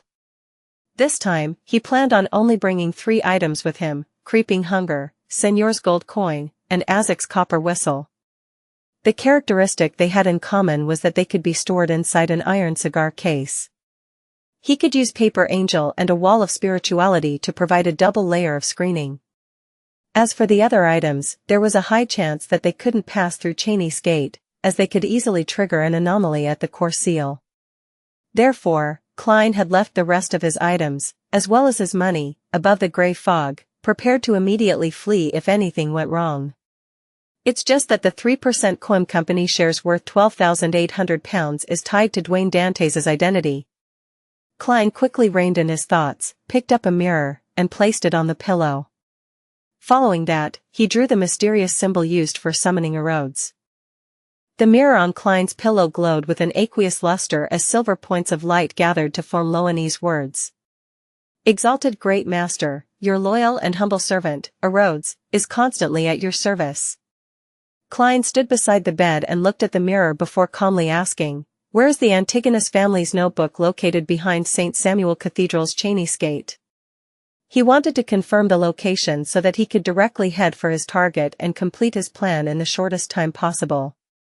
Through this, he could avoid all kinds of accidents. Silver text distorted and changed on the mirror's surface, forming a new line of text. "It's a grade 1 sealed artifact. It will be on the right in basement 2. I can't see anything more specific." Klein tersely acknowledged as he said, "It's your turn to ask." Erodes immediately dispersed the silver words and presented a new question. "What other instructions do you have?" If this were any other time, Klein definitely would have secretly sked, but his high-strung mind made him nod. "Just watch over my illusion like before to deal with any accidents." "All right, Master." Erodes didn't hesitate to give an answer as it hurriedly added, I will hold back my instincts. I swear to you, the great ruler above the spirit world." Klein nodded gently, took 2 steps forward, and made the mirror look like Dwayne Dantes. The image became clearer and bigger until it looked real. After some slight adjustments, Klein made it lie in bed as though it was already sleeping. At this moment, he saw Dwayne Dantes turn his head over and smile at him with a toady look. At the same time, he reached out his hands and pulled the blanket towards his head. Without a word, Klein transformed into the cold and crazy adventurer, Gehrman Sparrow, as creeping hunger on his left hand turned transparent. His body rapidly phased away as he traveled to the other end of Phelps Street where St. Samuel Cathedral was. Following that, he walked to the square filled with pigeons in the day, and he hid himself in a corner under the guise of the shadows. A short while later, a batch of believers who had attended Mass came out of the cathedral. Before long, servants began leaving the cathedral with all sorts of miscellaneous items, walking to the trash bins in an alley. A number of people were dealing with the feces that was found at the spot where the carriages parked at. At this moment, a servant's body suddenly trembled before he bowed his head. He seriously began cleaning the area, and he even proactively walked towards the square as though he wanted to clean the trash there. He slowly opened up a distance from the others until he came to a shadowy area. When the other servants stopped placing their attention on him, a hand suddenly outlined itself and reached out of the void, grabbing him by the shoulder and causing his body to phase away into nothingness. Klein had directly traveled to a cheap two-bedroom condominium in East Borough. He had teleported over a few days ago with another identity to rent it. A traveler's ability is really convenient. The only problem is that I need to have a pirate sacrifice his life every time. Klein lampooned to relieve his anxiety as he made the servant lie in bed. Then, he took out a long metal vial and threw it at him. The servant caught it and pulled out the stopper before gulping down the soporific medicine in it. In a few seconds, he fell into a deep slumber as Senor surfaced to the side. Klein observed the servant on the bed as his body suddenly softened like he had transformed into a slime monster. However, he didn't collapse into a pool. After some swaying, he instantly shortened his height by 15 centimeters as his skin darkened in color. His facial features moved, and soon, he had transformed into the servant. And at this moment, Senor had already taken off the servant's clothes. Without wasting any time, Klein quickly changed into those clothes and moved the items from the iron cigar case over. Picking up the broom and surveying the area before confirming that there weren't any problems, he made Senor return to the gold coin before Klein lowered his left arm and spread his fingers. He watched as creeping hunger produced an indescribable transparency effect. After teleporting back to the shadowy corner, Klein bent his back and began cleaning the area seriously.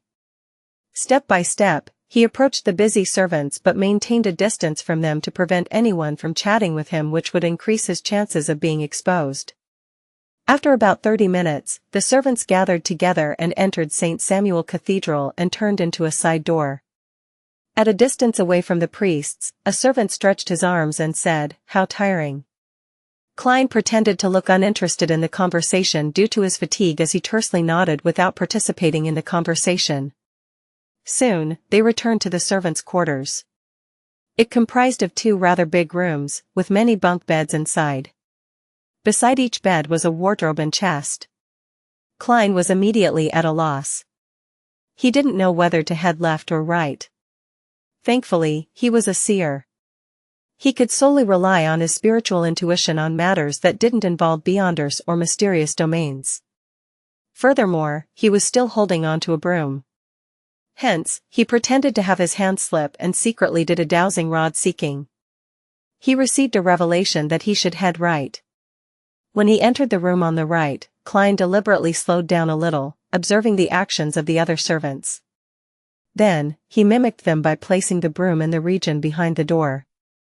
Then, he went outside to the common bathroom to wash his face, rinse his mouth, and wash his feet. After he completed all of this in a slow manner, the bed that belonged to him revealed itself, the bed that wasn't occupied. Lying in bed, Klein finally felt relieved as he secretly sighed in relief. The servants were all exhausted and before long, they fell asleep, producing a symphony of snores. Klein maintained his consciousness and very slowly removed creeping hunger. Folding it up into a tiny shape, he stuffed it inside the iron cigar case, putting it together with Azek's copper whistle and Senor's gold coin. Seconds turned to minutes as he found it impossible to sleep due to anxiety. All he could do was rely on cogitation to force himself to sleep for a few hours. He woke up at a specific time and released Senor. This marionette's cold aura rapidly melded with the surroundings as the spirit-body threads collapsed inwardly, gradually turning black without any origins. It can still be controlled. Klein nodded indiscernibly and made the wraith use the stained glass windows high above and the bright stone floor tiles to arrive at the staircase that led to the keepers above. He believed that if Senor hadn't been contaminated ahead of time, making Chinese Gate's core seal think of it as one of its own, it definitely would have reacted and cleansed it. How could a wraith have the ability to move freely in an Orthodox church's cathedral? And due to the tacit approval from the core seal and the disruption from the paper angel, the demigod-level archbishop that lived somewhere in the cathedral wasn't alerted. Under Klein's control, and using the sensations from the contamination, the invisible seigneur slowly walked to the second floor before turning left and finding the residence of the keepers. It's Monday tomorrow. This week's Monday shift is likely done by the keeper I met first. Klein had long figured out the roster, so he made the dark red-coated wraith stealthily pass through the wooden door and flowed into different rooms to identify the target. As there were only a few people inside, he quickly found the pale elder with loose facial skin, sparse hair, and a big nose. Seigneur immediately took out a sedative vial and placed it to the side. Then, before the keeper sensed anything, it possessed him. The keeper, who was in deep sleep, lost control over his body before he could even wake up to resist. All he could do was open his grayish-blue eyes and watch himself slowly pick up the vial and pull off the stopper.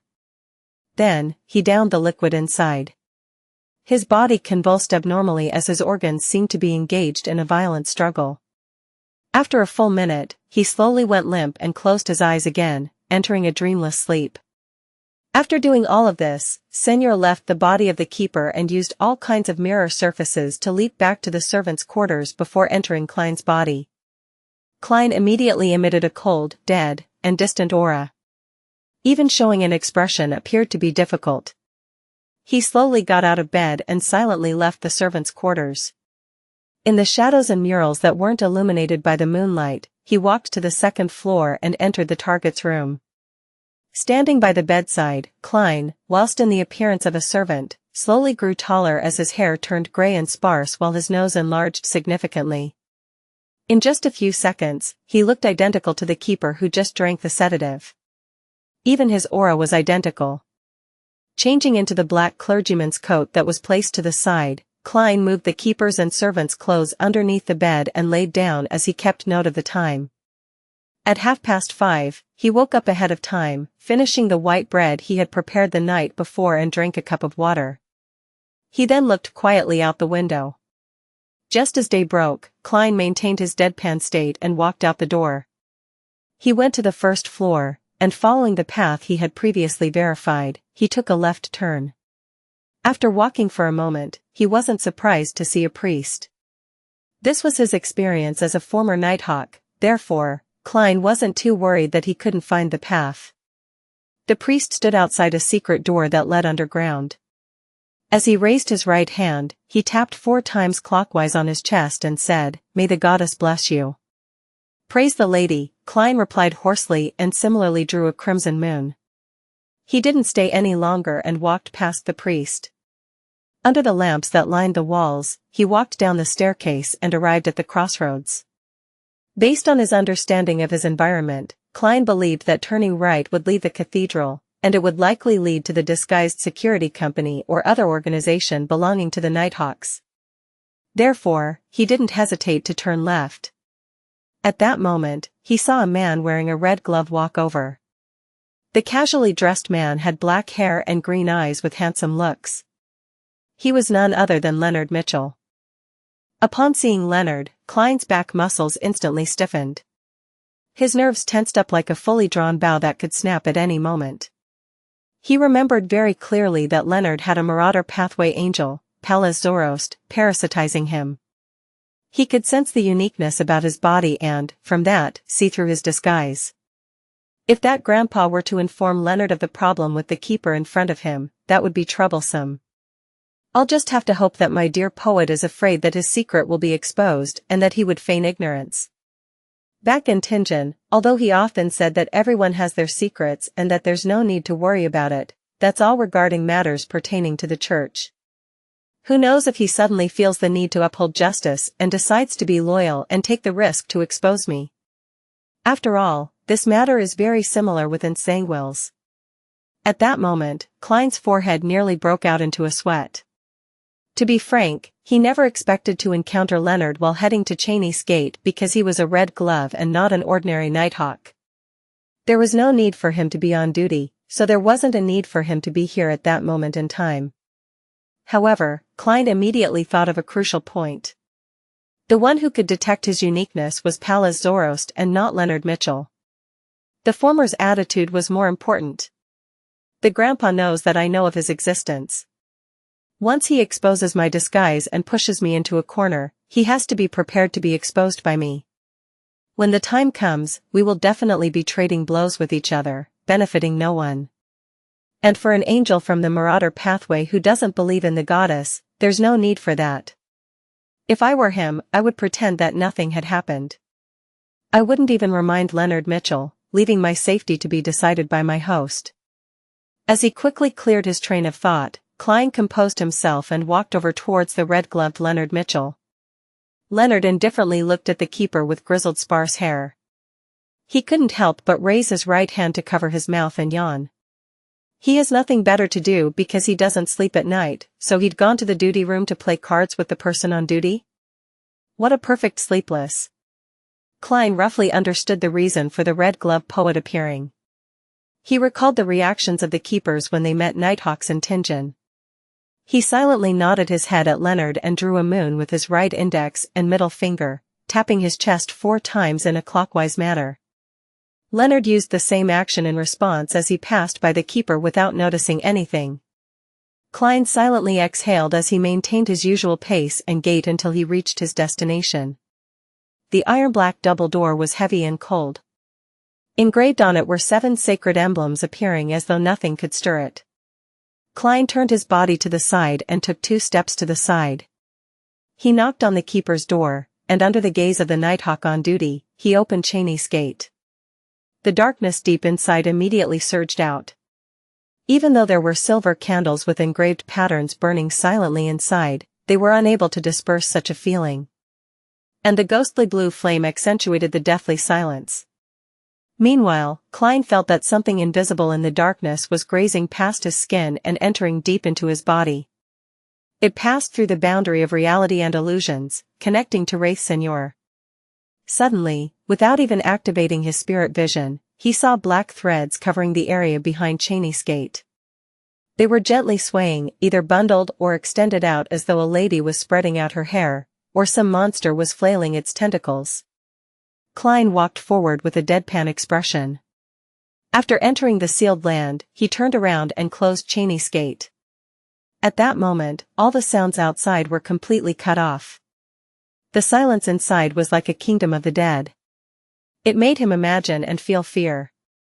Klein was reminded of himself occasionally watching the darkness in bed with his eyes open. He didn't dare to sleep even though he hadn't heard any ghost stories. It's no wonder the goddess has the title of Empress of Horror. Klein cast his gaze to the side and raised the lantern in the corner, lighting it with great familiarity. Dim yellow light immediately poured out before being tainted with a ghostly blue. Klein, who was wearing a black clergyman's robe, wasn't in a rush to head for basement 2 to search for the Antigonus family's notebook.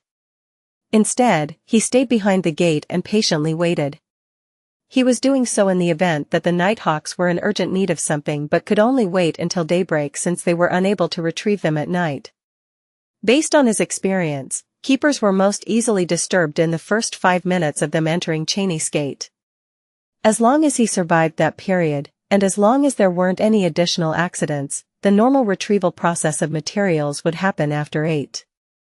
That was the standard working hours of the Nighthawks and civilian staff.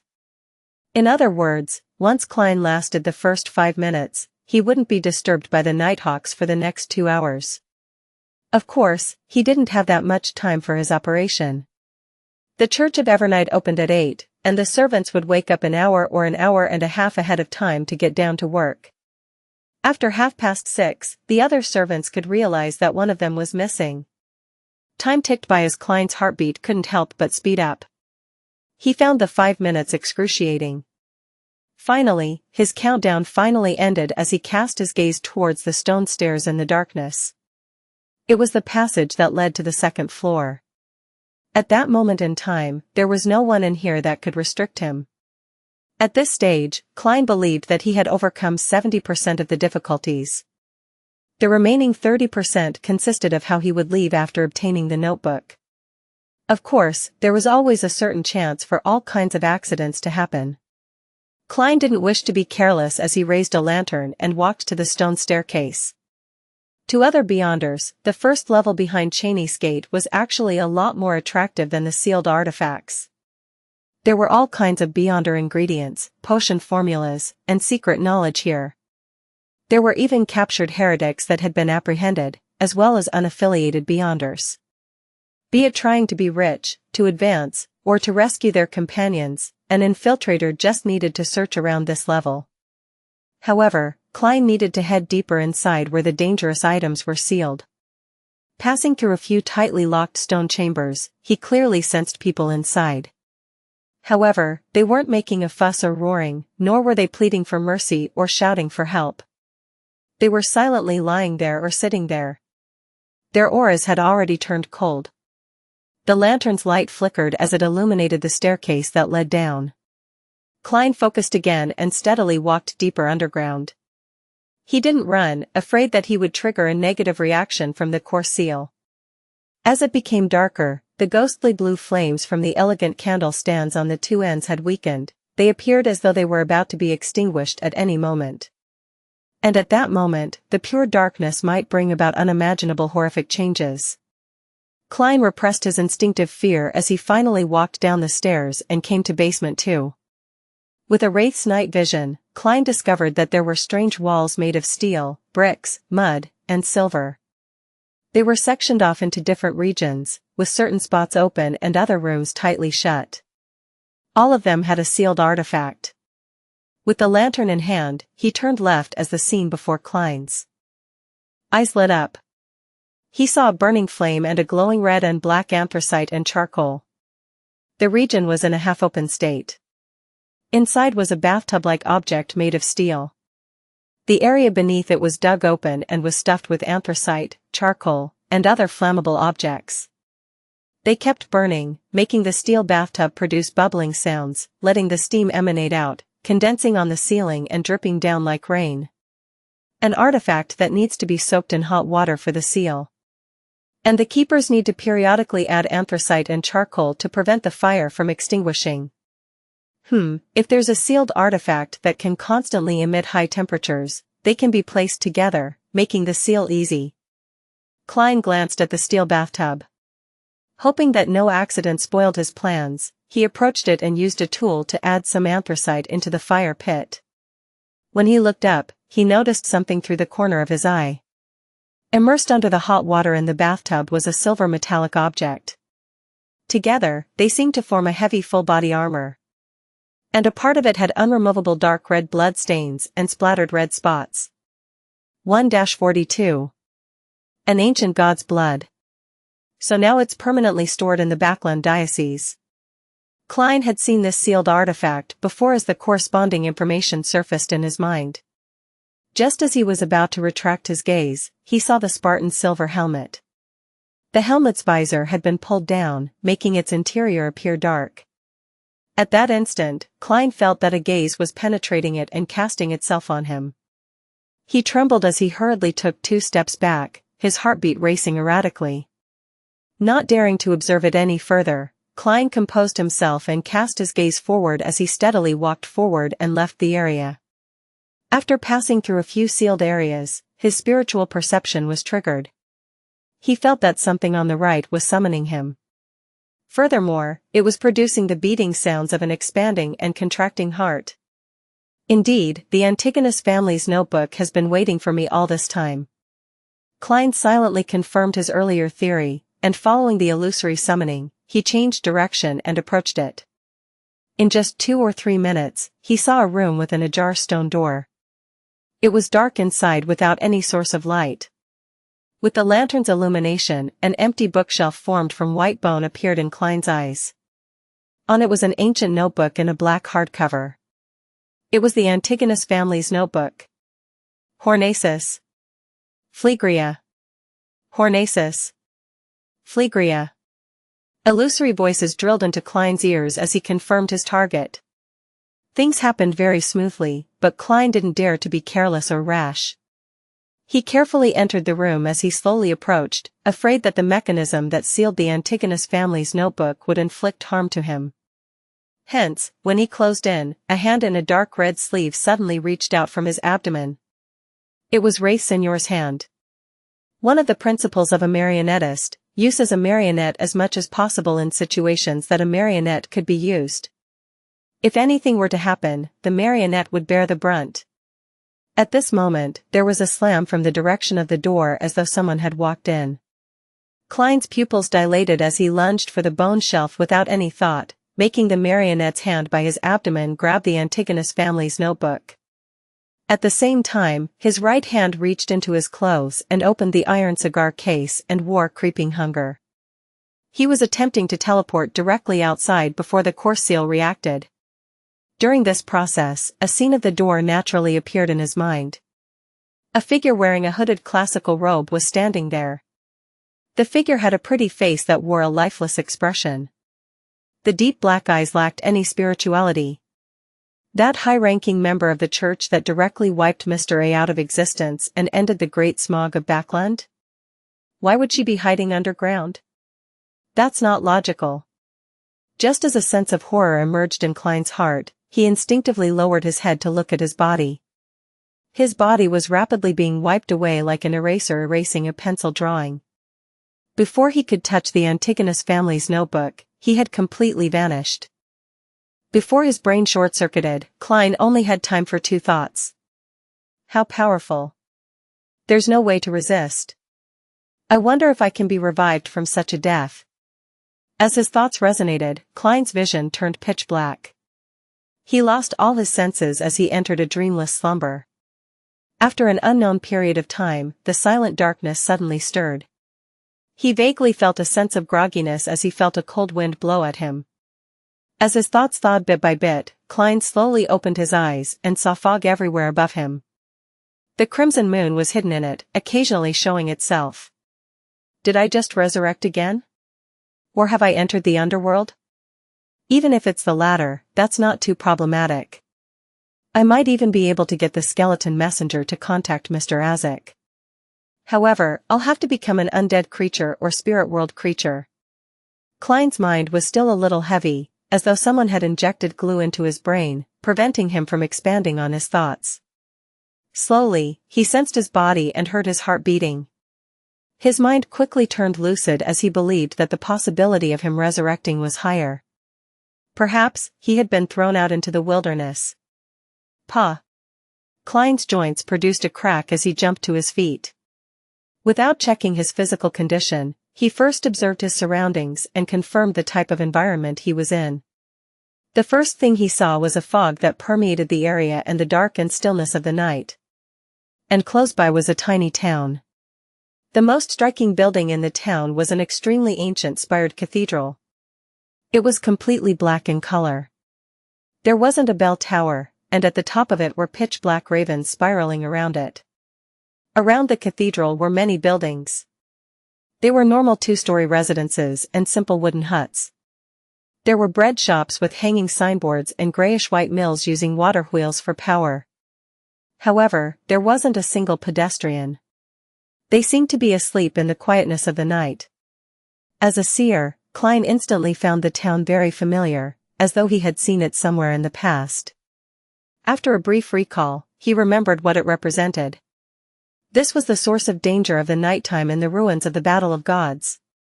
After entering the easternmost region of the Sonia Sea, if one didn't sleep and enter a dream world when night fell, it would be discovered that the person would have gone missing once it was daytime.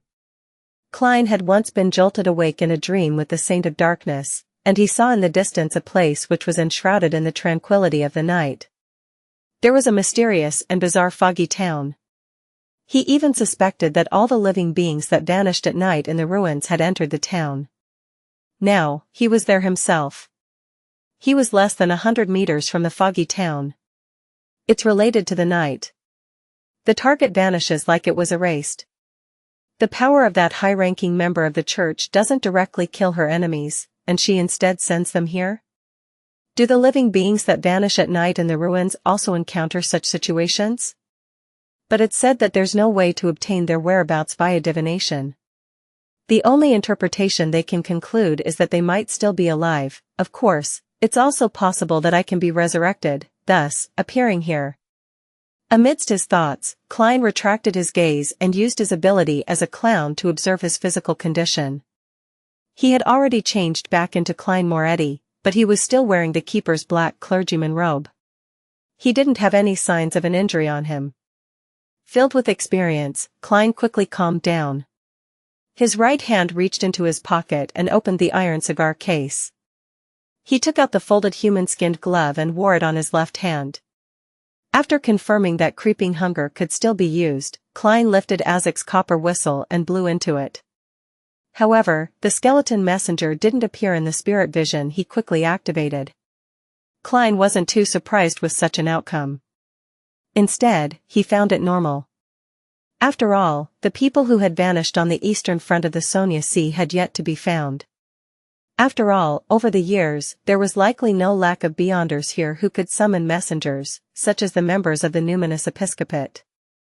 This place is directly isolated from the spirit world? From the looks of it, traveling can't be used.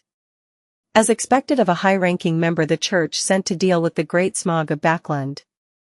She sends her targets here as a form of eternal exile or imprisonment. It's impossible to use ordinary or simple means to contact the outside world. To escape from this place, even saints will find it difficult. Klein didn't lose himself to anxiety as he still felt confident. He placed Azek's copper whistle back into the iron cigar case and prepared to take 4 steps counterclockwise. He wanted to head above the gray fog to escape the imprisonment of the fog town. Blessings stem from the immortal Lord of Heaven and Earth. Blessings stem from the Sky Lord of Heaven and Earth. Blessings stem from the exalted the Arch of Heaven and Earth. Blessings stem from the celestial worthy of heaven and earth. With 1 sentence per step, Klein rapidly completed the ritual. However, he didn't hear the familiar, frenzied ravings. Nor did he see the endless emanating grayish-white fog. This? Klein's pupils constricted as he fell into a momentarily daze. This place was isolated from the mysterious space above the gray fog. This made his greatest trump card unusable. Klein had relied on the area above the gray fog to escape danger many times in the past. But this time, this solution was ineffective. This was the first time he was encountering such a situation. Man, it feels as though my cheat has been blocked. Klein lampooned to relax his tense emotions. Based on his knowledge of mysticism, he suspected that the foggy town was likely related to a true deity because this was the only explanation as to why he couldn't head above the gray fog. This place has close ties to the night. I was sent here after encountering a high-ranking member. Could it be a prison that the goddess created herself? But, she is the mother of concealment. Perhaps she can directly make people or items enter a concealed state, making people in the real world never able to find them again. Klein seriously contemplated and decisively decided to explore the foggy town. This was because the method to leave this place was most likely to be there. At this point, he was no longer worried about not being able to convene the tarot club. Of course, there was no need for him to worry about it for now. He had cancelled the coming tarot gathering ahead of time because the operation of stealing the Antigonus family's notebook was fraught with danger and variables. Klein suspected that he might end up dead and be unable to resurrect in time. Therefore, he used a reasonable excuse to get everyone to make additional preparations for a week. After making up his mind, Klein immediately got the wraith inside him to float beside him. The marionette's condition was already in a terrible state. The dead and cold aura was something substantial, making his control of the spirit body threads somewhat rough. Thankfully, I can still use him for a few more days. Also, Mr. A was erased by that high-ranking church member. He might be living nearby. I have to be careful about this person who's equivalent to a lunatic. Klein transformed into Gehrman Sparrow as he made Senor walk ahead and enter the foggy town. Following the marionettist principle he had concluded, he stood in the back with a distance of at least 110 meters between them. Over time, his digestion had increased his control over his marionette to 120 meters. There was also a reduction in the time needed to gain initial control of spirit body threads and completely change someone into a marionette. Faced with an enemy whose spirit body was equally strong, the former took 16 seconds, and the latter took 4 minutes. In the silent foggy world, Senor, in his dark red coat and old triangular hat, didn't take long to enter the bizarre and mysterious town. Many of the building doors were still open as though they were welcoming guests from afar. With his marionette's vision, Klein saw that there was a half-chewed loaf of white bread on the table. There were wine glasses for red wine and messy silver cutlery. It looked like someone had been enjoying dinner, but there was no one present. The owners of these different houses seemed to have suddenly vanished into thin air. Vanished. This term suddenly surfaced in Klein's mind as he hurriedly made Senior cast his gaze towards the grayish-white mill. Inside the mill, the wind-powered mill was rotating silently, but other than the floor that was scattered with flour, no flour came out again. This scene feels familiar. I seem to have heard of it before. Klein frowned bit by bit. As he relied on his marionette, he continued surveying his environment while carefully recalling the similar situation. Just as he was considering using dream divination to question his spirituality, he found the corresponding answer. A similar scene had appeared in the ancient ruins that appeared at the main peak of the Hornacis mountain range. Based on the literature, the buildings there had every arrangement and decoration well preserved. Even the wall murals didn't have any signs of damage. The table was arranged with cutlery, and there were dried stains of rot on the dining plates. In some rooms, there were half-filled bottles of alcohol that had almost turned into plain water. The discoverer mentioned that when he first discovered the remains, he even had the belief that the people residing there had just vanished all of a sudden. There's some relation between this foggy town and the main peak of the Hornacis mountain range? No way, after trying to avoid it, I ended up coming to it? Klein's facial features twitched involuntarily. For a moment, he couldn't believe what was on his mind. Of course, the scene was just similar and wasn't enough to make him come up with such a conclusion. After taking a deep breath and slowly exhaling, Klein forced himself to calm down. He controlled Wraith Senior and made him venture deeper into the foggy town. At that moment, he heard light footsteps. Klein's heart tensed up as he hurriedly hid inside the mill and made his marionette stop. In just a few seconds, Wraith Senior saw a woman walk out from a nearby alley. She wore a pure white robe, and her hair was pulled back, revealing her long, white neck. She looked extremely beautiful. 833 things to take note of plus, turn off reset. Inside the dark, foggy town, the woman who walked out of the alley seemed to be out of place with her surroundings. She was pure, stately, and untainted. She was so gorgeous that it lit up the eyes of anyone whose gaze landed on her. As for her pure, simple robe and her loosely pulled back hair, they added to her bearing and languidness. That gorgeous woman also noticed Senior. Her expression froze for a moment before she smiled. Using a sweet voice, she said, "Senior, when did you become a marionette? If not for the powers of Evernight contaminating you this badly, I wouldn't have recognized you." Although she looked like she was talking to Senior, she was actually conversing with the controller through the marionette. Sigh, this kind of dead and cold aura can't be hidden at all. I can't fool Beyonders of higher sequences. I was still hoping that I could hide somewhere inconspicuous and use Admiral of Blood Senior to make contact with her so as to maximize my own safety. This place screens away the power of the gray fog, so if I were to die, I likely won't be able to resurrect. Klein hid inside the grayish-white mill and made his marionette speak hoarsely. If you could leave, you'd easily find out that I've been serving my master more than a month ago. He used Admiral of Blood's tone and experiences to answer as though he was still alive.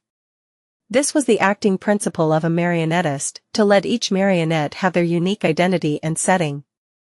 Meanwhile, Klein also buried a keyword leave, in preparation to broach the topic of leaving. In this bizarre and mysterious town, he didn't have thoughts of instantly killing any demoness that he saw. Ignoring the question of there being any good demonesses and whether he was equipped with the strength to do so, just the fact that they were trapped in here had made it imperative that he communicated with her for intelligence to seek a way to get out. This was enough to make him choose peaceful coexistence for the time being. The woman in a simple white robe chuckled and said, not forgetting to constantly act. From the looks of it, you will quickly digest the marionettist potion. A member of the secret order? She's very familiar with the seer pathway. The Demoness sect was a secret organization that was active in the Fourth Epoch. Even if they didn't have close ties with the Zeradol or Antigonus families, they should be quite familiar with each other. It's very normal to understand the seer pathway. Of course, the premise to that is that this lady is a demoness. Klein's heart stirred as he deliberately asked, aren't there other possibilities? He tried to sound her out to see if other organizations might wield control over the seer pathway. The beautiful and pure lady walked forward and leaned towards Admiral of Blood Senor as she said with a smile, it doesn't matter which organization you belong to. We have been exiled here, and it's practically eternal imprisonment. The past no longer matters, what matters is the future, whether we can cooperate to find a way of leaving. I failed to sound her out. Klein made the wraith reply, that's exactly what I was thinking. How may I address you? As the lady approached Senor, Klein caught a whiff of a refreshing fragrance with his marionette's sense of smell. Due to her words, he suddenly had a baffling thought to help each other in such a perilous situation while abandoning all morals, to help warm up each other's souls with their bodies. She's like a demoness. Her voice sounds more familiar the more I listen to her. But why can't I put my thumb on it? What a pity, there's no way to use dream divination in such a situation. She will be able to seize the opportunity while I'm unconscious, and it's hard to predict what will happen. Klein frowned slightly. This beautiful woman with a tinge of languidness raised her hand to stroke her hair, accentuating her petite ear. Panatia. What about you? Klein had originally planned on randomly choosing a disguise, such as the Aurora Order's Mr. X or Death Announcer's second mate, Curtius. After all, he could use creeping hunger to simulate their powers, but he ultimately gave up the disguise and directly said, Gehrman Sparrow. He didn't know when this suspected demoness had entered the foggy town, so he was unable to eliminate the possibility that she knew about Admiral of Blood's disappearance. Panatia nodded and asked, how did you get in? Klein didn't keep the truth from her as he said with the marionette's mouth, I encountered an unknown lady. She wore a hood, and her eyes were like the night, but it lacked any spirituality. Panatia fell silent for 2 seconds before saying, so it's her. Heh. She didn't continue in detail as she said with a smile, what did you actually do? You actually managed to get the Church of Evernight to send her to deal with you? Panatia had changed the pronoun she used. Her? That lady is an angel? An ascetic from the church? Panatia seems to know much about her. Klein's thoughts whirred as he said vaguely, I infiltrated St. Samuel Cathedral and attempted to steal a sealed artifact, but in the end. He didn't go into the details, because he had no idea how he encountered the lady. Klein believed that as an angel, it was impossible for the lady to keep living behind St. Samuel Cathedral's Chinese gate. There was nothing in there that required an important figure like her to keep watch on the entire time. Is that so? So she is indeed in the basement of Samuel Cathedral. Panatia seemed to confirm something. In secret organizations, the word saint is not used when talking about St. Samuel Cathedral. I should take note of this detail in the future. Klein ruminated over her choice of words. Panatia didn't continue on the topic as she said with a smile, all right, let's not bother with the past. Just as I said, what's important is the future and how we can escape. Klein used this opportunity to make Senor ask, what do you know about this place? Panatia glanced at the spired cathedral in the middle of the town and said, this place isn't the real or spirit world, nor is it the astral world. It's in some kind of secret, hidden state. I've explored most of this area, including the area outside the town. I didn't manage to find any clues. All that's left is that cathedral. Perhaps all the secrets are hidden inside. Why don't you explore the cathedral? Klein asked with his marionette's mouth. Panatia yanked her pure white robe. On it were signs of wear and tear. My intuition tells me that there's extreme danger inside. Upon saying that, she switched topics. And now, there's a solution. Your marionette can help us scout. Even if it's lost, it wouldn't deal you any harm. Don't worry. As long as we gain an understanding of the situation inside, I'll find a chance to give you a better marionette. After all, it doesn't look like it can last long. There's nothing unreasonable about that, but I don't trust you. After all, you are most likely a demoness. Klein didn't agree or object to it as he took the opportunity to get Senor to ask, are there any things to take note of while in here?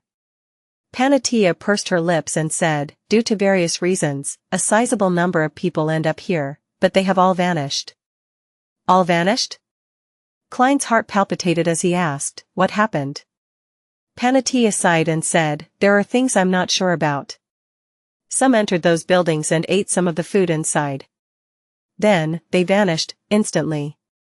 And this time, the results of divination indicate that they've lost their lives and are undergoing eternal sleep. There will be erasure and vanishing events in this foggy town? Furthermore, they will no longer exist. Klein was horrified before he thought of another matter. He nearly blurted it out. Won't you feel hungry? Afraid that it would result in an anomaly, he forcefully held his tongue and made Senor ask her indirectly, how long have you been in here?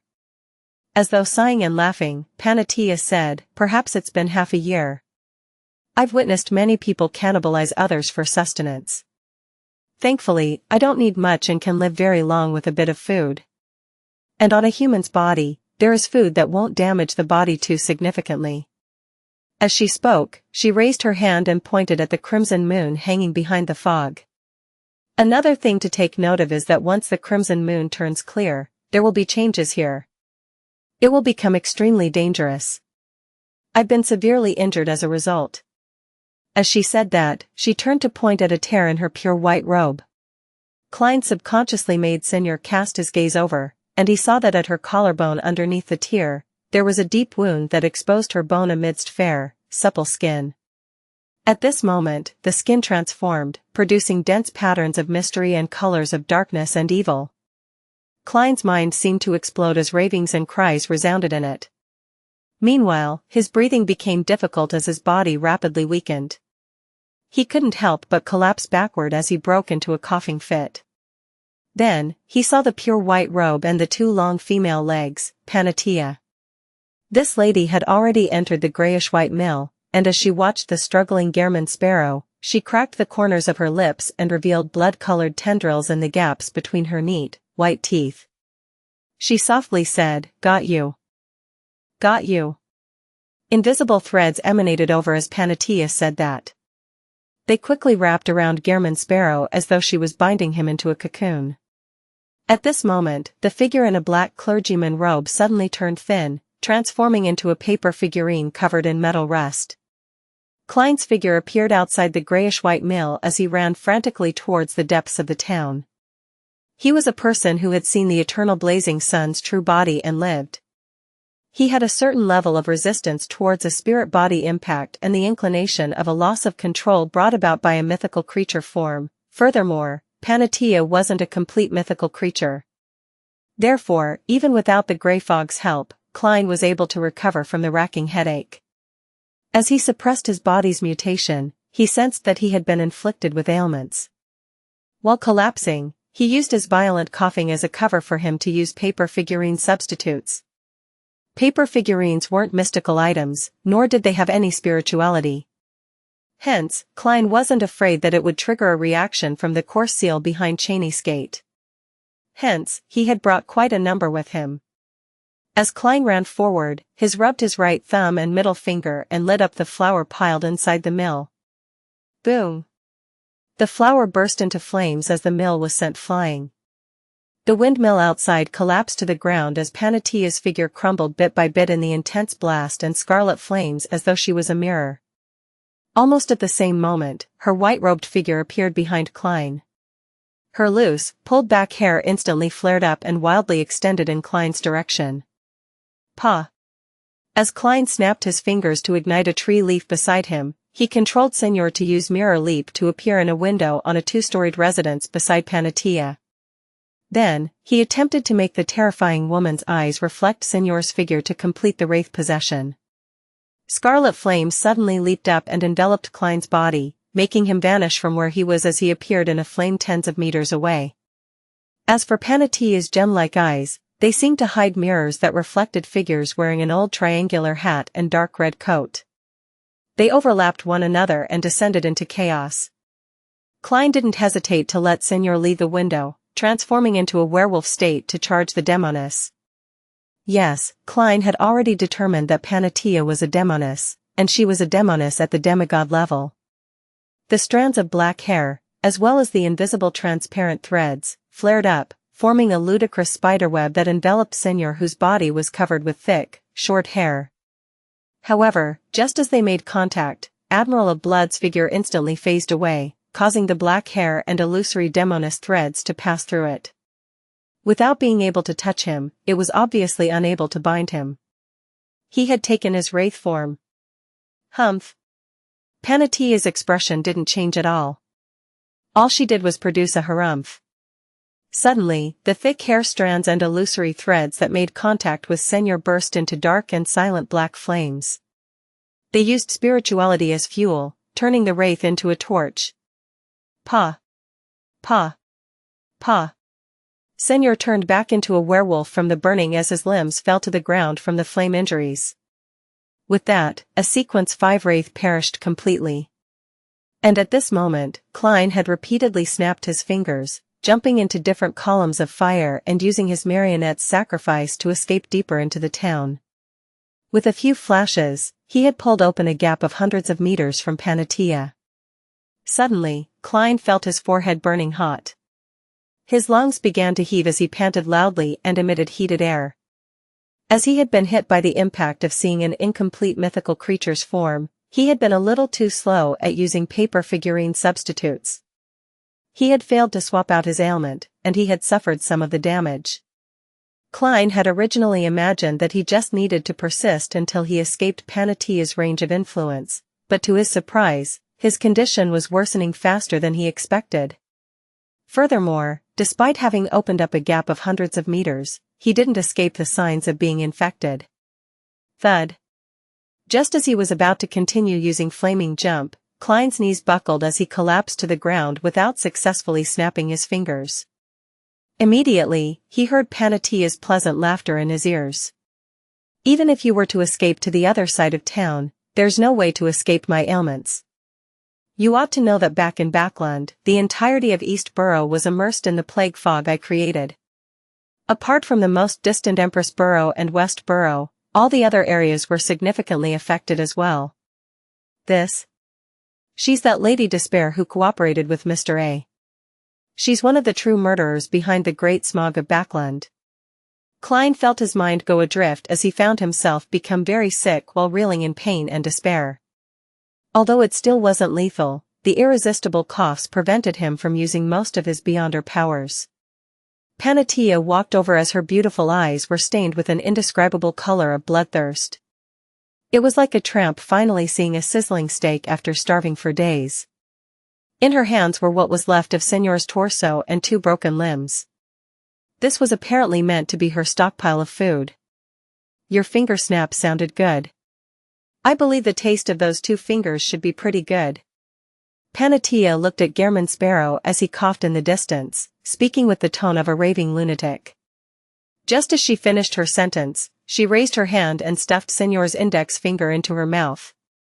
She bit down on each segment, producing crushing sounds. Klein watched this scene with a blurred vision. In his grogginess, he felt his fingers also suffering such excruciating pain. At this moment, he knew that Lady Despair Panatia was already partially mad because she had eaten too much flesh from other Beyonders.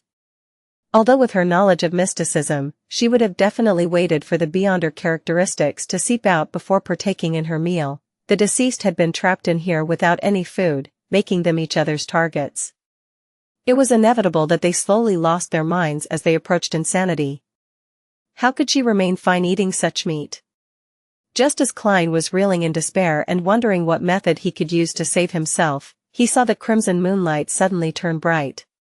He saw Panatia's face colored with a look of horror. Without hesitation, she turned around and charged into a nearby building and slammed the door. As Klein felt his illness alleviate significantly, he hurriedly looked up into the sky. He saw that the crimson moonlight was already penetrating the fog, appearing clear as it illuminated the town. His heart stirred as he recalled what Panatia had previously said. He immediately struggled and hobbled into another building beside him without forgetting to lock the door. Once the crimson moon turns clear, there will be changes here. It will become extremely dangerous. 8:35 The figures coming and going plus, turn off reset.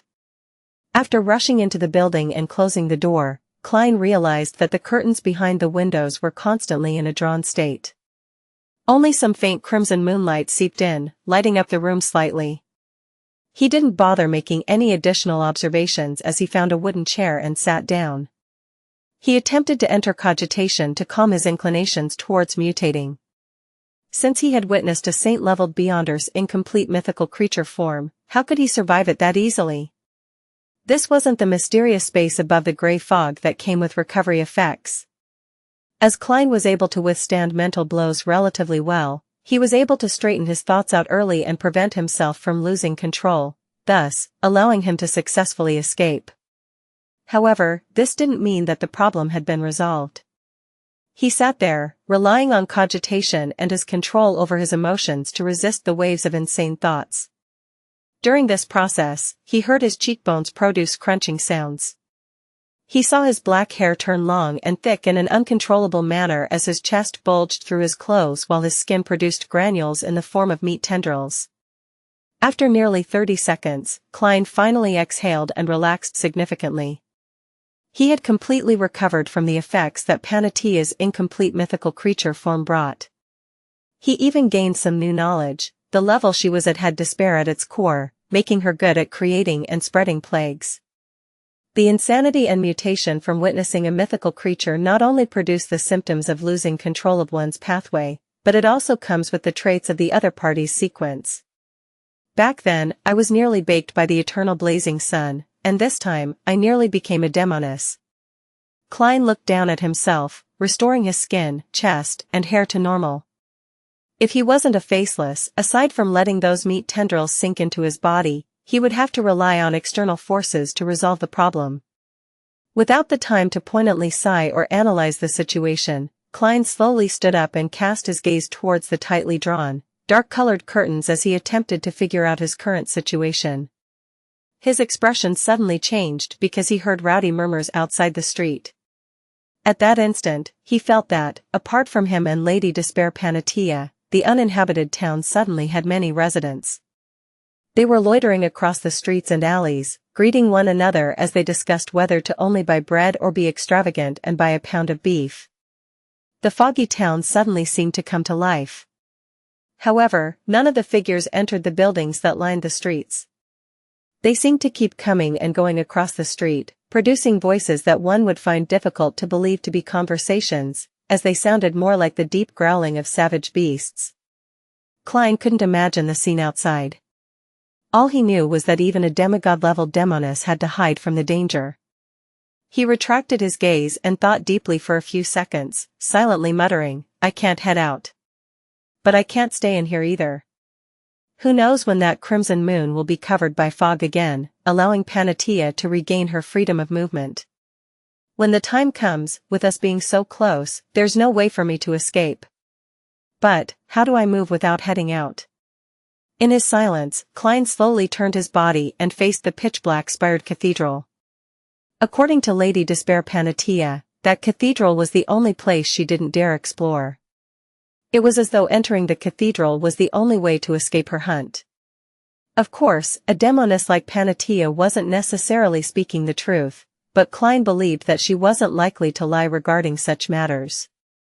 After all, to her, he was her prey, her delicacy.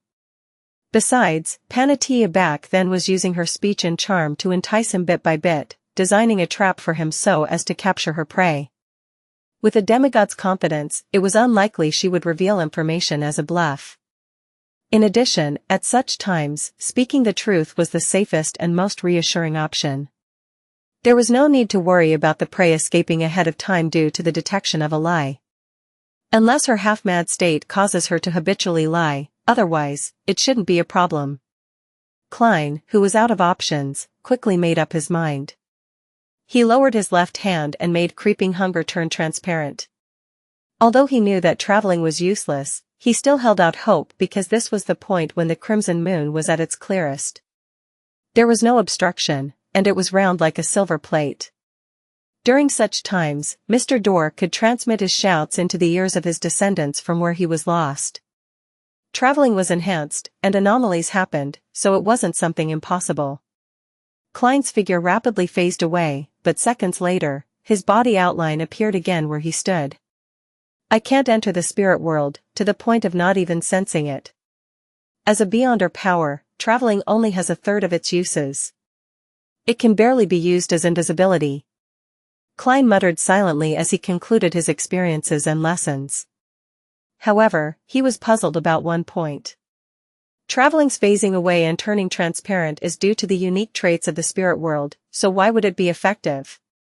Klein pondered for about 10 seconds before he came to a rough idea.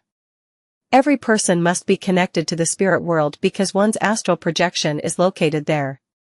It can obtain all kinds of abstract information, which is the reason why revelations can be obtained from divination.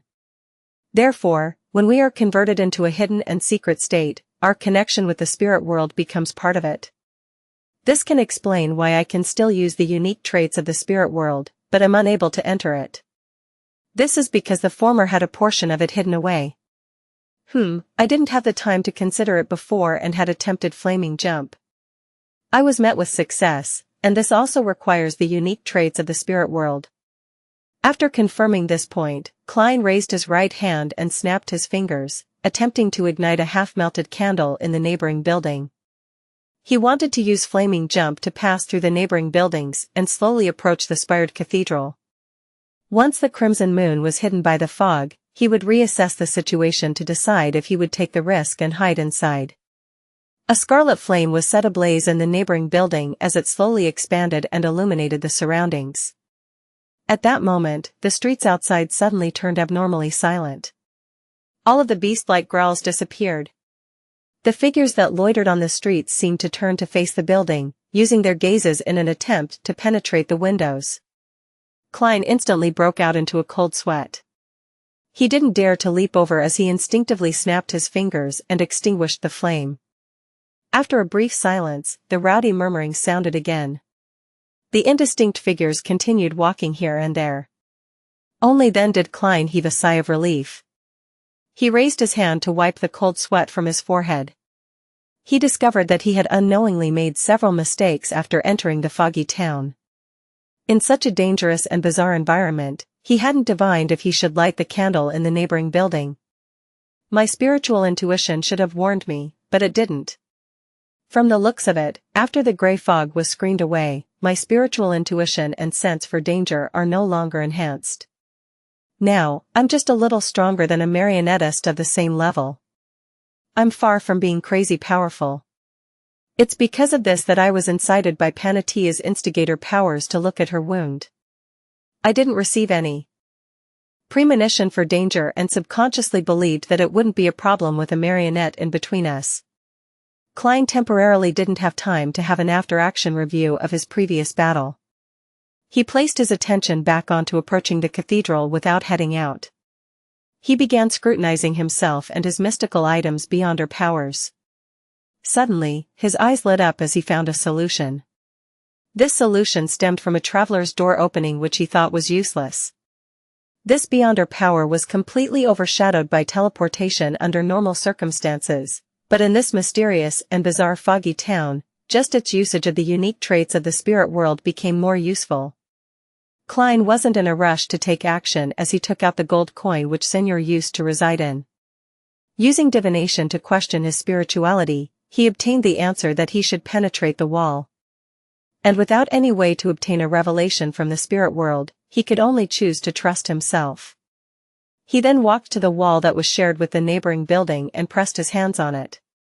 Silently, Klein passed through the stone wall and entered the next building. He followed the terrace houses until he arrived at the final one. According to his initial impressions of the town, he was already very close to the spired cathedral. He didn't need more than 2 flaming jumps to reach it. At that moment, the crimson moonlight that penetrated the dark-colored curtains didn't weaken. He could vaguely see figures coming and going like they were leading a normal life. Without being capable of moving further away, all Klein could do was sit down on a wooden chair that was a distance away from the windows. It was almost completely dark here with deep, dark shadows.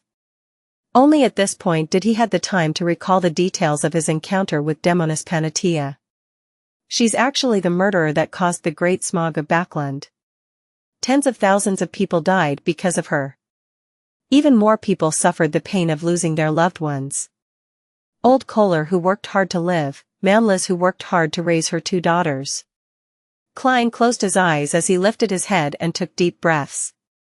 He forced himself to extricate himself from the anger and hatred that suddenly surged in him as he calmly observed the turn of events. Unfortunately, I didn't let Senor wear that flower of blood, otherwise, he should still be able to put up a struggle. However, there wasn't a choice. While possessing me, wearing a ring corresponding to a rose bishop while entering Cheney's gate would be equivalent to blasting myself apart. Now, the only mystical item I can use is creeping hunger.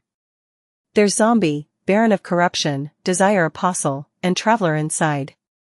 Yes, I should try to see if I can contact the gray fog by praying while the crimson moon is clear. It doesn't work. I can now confirm that even with a marionette between us, I'll still be affected by a demoness charm and incitement. Since Panatia can release a plague on a large scale, why didn't she attack me in secret in such a concealed manner? Instead, she waited until I nearly lost control from witnessing her incomplete mythical creature form and exposed my location before spreading the ailments? She can definitely do it. The Great Smog of Backland is the best proof. There are 2 explanations. First, it's because I was personally sent here by the angel.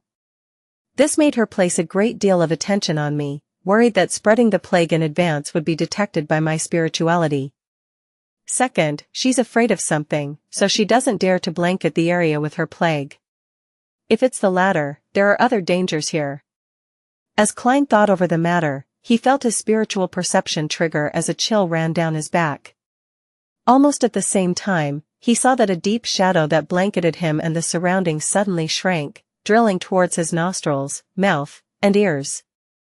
At that moment, the shadow seemed to turn corporeal. It was ice-cold and moist, and it instantly bound Klein within it like he was a mosquito in amber. Klein's figure was squashed and compressed as he regressed into a piece of paper, rapidly turning into mush. Paper figurine substitutes. Having sensed the danger ahead of time, he had made timely use of paper figurine substitutes. His black-robed figure appeared on the other end of the dining table as he opened his mouth, producing a bang sound. At this moment, Klein's mind suddenly turned adrift as he found his surroundings blurry and unclear. He instantly understood what was happening. He had been forcefully pulled into a dream. And with this, he determined one point: his abnormal ability of maintaining his lucidity and rationality in dreams had already solidified and become one with him. There was no need to use the gray fog to do so. After a brief struggle, Klein suddenly snapped awake and saw the shadows in the building slowly surging at him like a tidal wave. Bang! He opened his mouth and produced an extremely mighty air bullet. This bullet struck the shadow, producing a huge swath of white. The shadows around the whiteness immediately receded and filled it to the brim, returning everything to normal once again. Klein took this opportunity to roll to the side and turned his left glove pale with a tinge of dark green. With a clap, the spot he stood at was smashed by a lump of flesh and blood that flew out from the shadow, covering the dark red carpet that was covered with strange mold. In an unobvious manner, Klein had a feeling that he was being weakened. Without any time to think deeper into the matter, he immediately made his feet produce an icy layer that emanated cold air. White frost crept up and rapidly froze the shadow. Underneath the crystalline frost was a squirming and warping pitch blackness, like oil that had its own life. Zombie's ice stun. Klein did another flip and changed his position while making his glove produce black granules that were profound and dark. Right on the heels of that, he straightened his body, and facing the shadow beneath the layer of ice, he said a word filled with foulness, a word that came from the devil language. Slow. Suddenly, Klein saw the shadow squirming slow down. Clearly, it was in an extremely sluggish state. However, his thoughts had also turned sluggish, preventing him from dealing any follow-up attacks.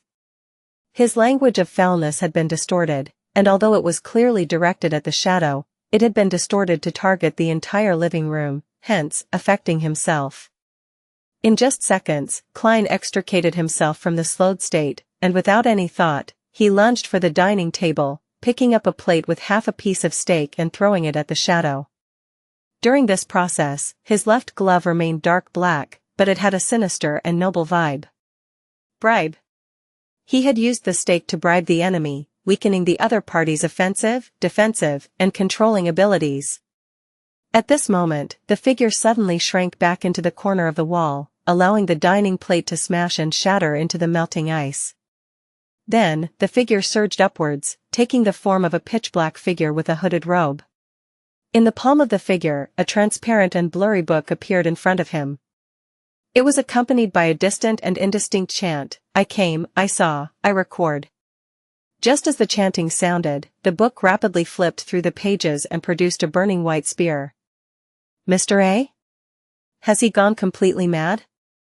He dares to use fire-related beyonder powers in such an environment? Klein's heart tightened as his thoughts raced. He hurriedly rushed towards his opponent and held his left hand behind him. Creeping hunger was quickly tainted with the dark colors of corruption before condensing a ridiculous great sword that seemed to be combined from scarlet magma and blue-hot flames. Thump. Klein's footsteps were heavy as he bent his back, pulling his shoulder back as he forcefully delivered a strike with his left arm.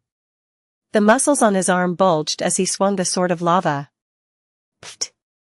The resplendent great sword cleaved down on the fiery spear, sending sparks of white, blue, and red scattering in every direction as they ignited the chairs and curtains. The murmurs outside the street had long vanished. All the indistinct figures had turned over and there was extreme silence. After shattering the fiery spear with a cleave, Klein bent his knee and genuflected, snapping his fingers with his right hand. Pa! The flames in the entire room were extinguished. Klein didn't move any further. He had a nagging feeling that a dense array of gazes were trying to see through the curtains to seek out any abnormalities. The hooded man formed of shadows didn't take any action as well. Although he was acting crazy just moments ago, he seemed to have sensed the inexplicable horror that was slowly approaching. In the dark room with tiny hints of crimson moonlight, Klein was genuflecting while the other was standing close to the wall. It was as though the two of them had turned into stone statues. In the unbearable silence, time passed by abnormally slowly. All Klein did was count 10 seconds, and it felt like an hour had passed. Finally, the beast-like growl sounded once again in a staccato, disjointed manner, and the indistinct figures outside began walking again, returning back to the streets. Almost at the same time, Klein obtained initial control of his target's spirit-body threads. The hooded man's actions of pouncing forward instantly turned sluggish. Without any hesitation, Klein bent his body and circled the area, preparing to take advantage of his opponent's delay to disrupt any of his subsequent counterattacks and slowly turn him into a marionette. At this moment, his nose suddenly felt an itch as he couldn't help but open his mouth. Achoo! Klein sneezed and lost his control over the spirit-body threads. Furthermore, his throat began to hurt as mucus began to take form. He had caught a cold. He actually caught a cold in the intense battle. After suspecting that his opponent was Mr. A, Klein had actually been wary against a demon assailant based on his past experience when fighting Mr. A. He had been placed at a significant disadvantage back then, but in a battle that didn't give him time to think, he had made a mistake. His constitution had long weakened due to the plague from the actual demoness, Panatia. He had no way to wait until the marionette conversion completed. He didn't even have a chance of obtaining a deeper level of initial control and use air bullets to deal a lethal strike. Achoo! As Klein sneezed, he rolled away. Meanwhile, he switched creeping hunger to the Baron of Corruption state and attempted to use his distortion powers to reduce the effects of his cold. Of course, thanks to his bribe from before, his condition wasn't too serious. All it did was affect his control over the spirit-body threads, and not make him incapable of fighting.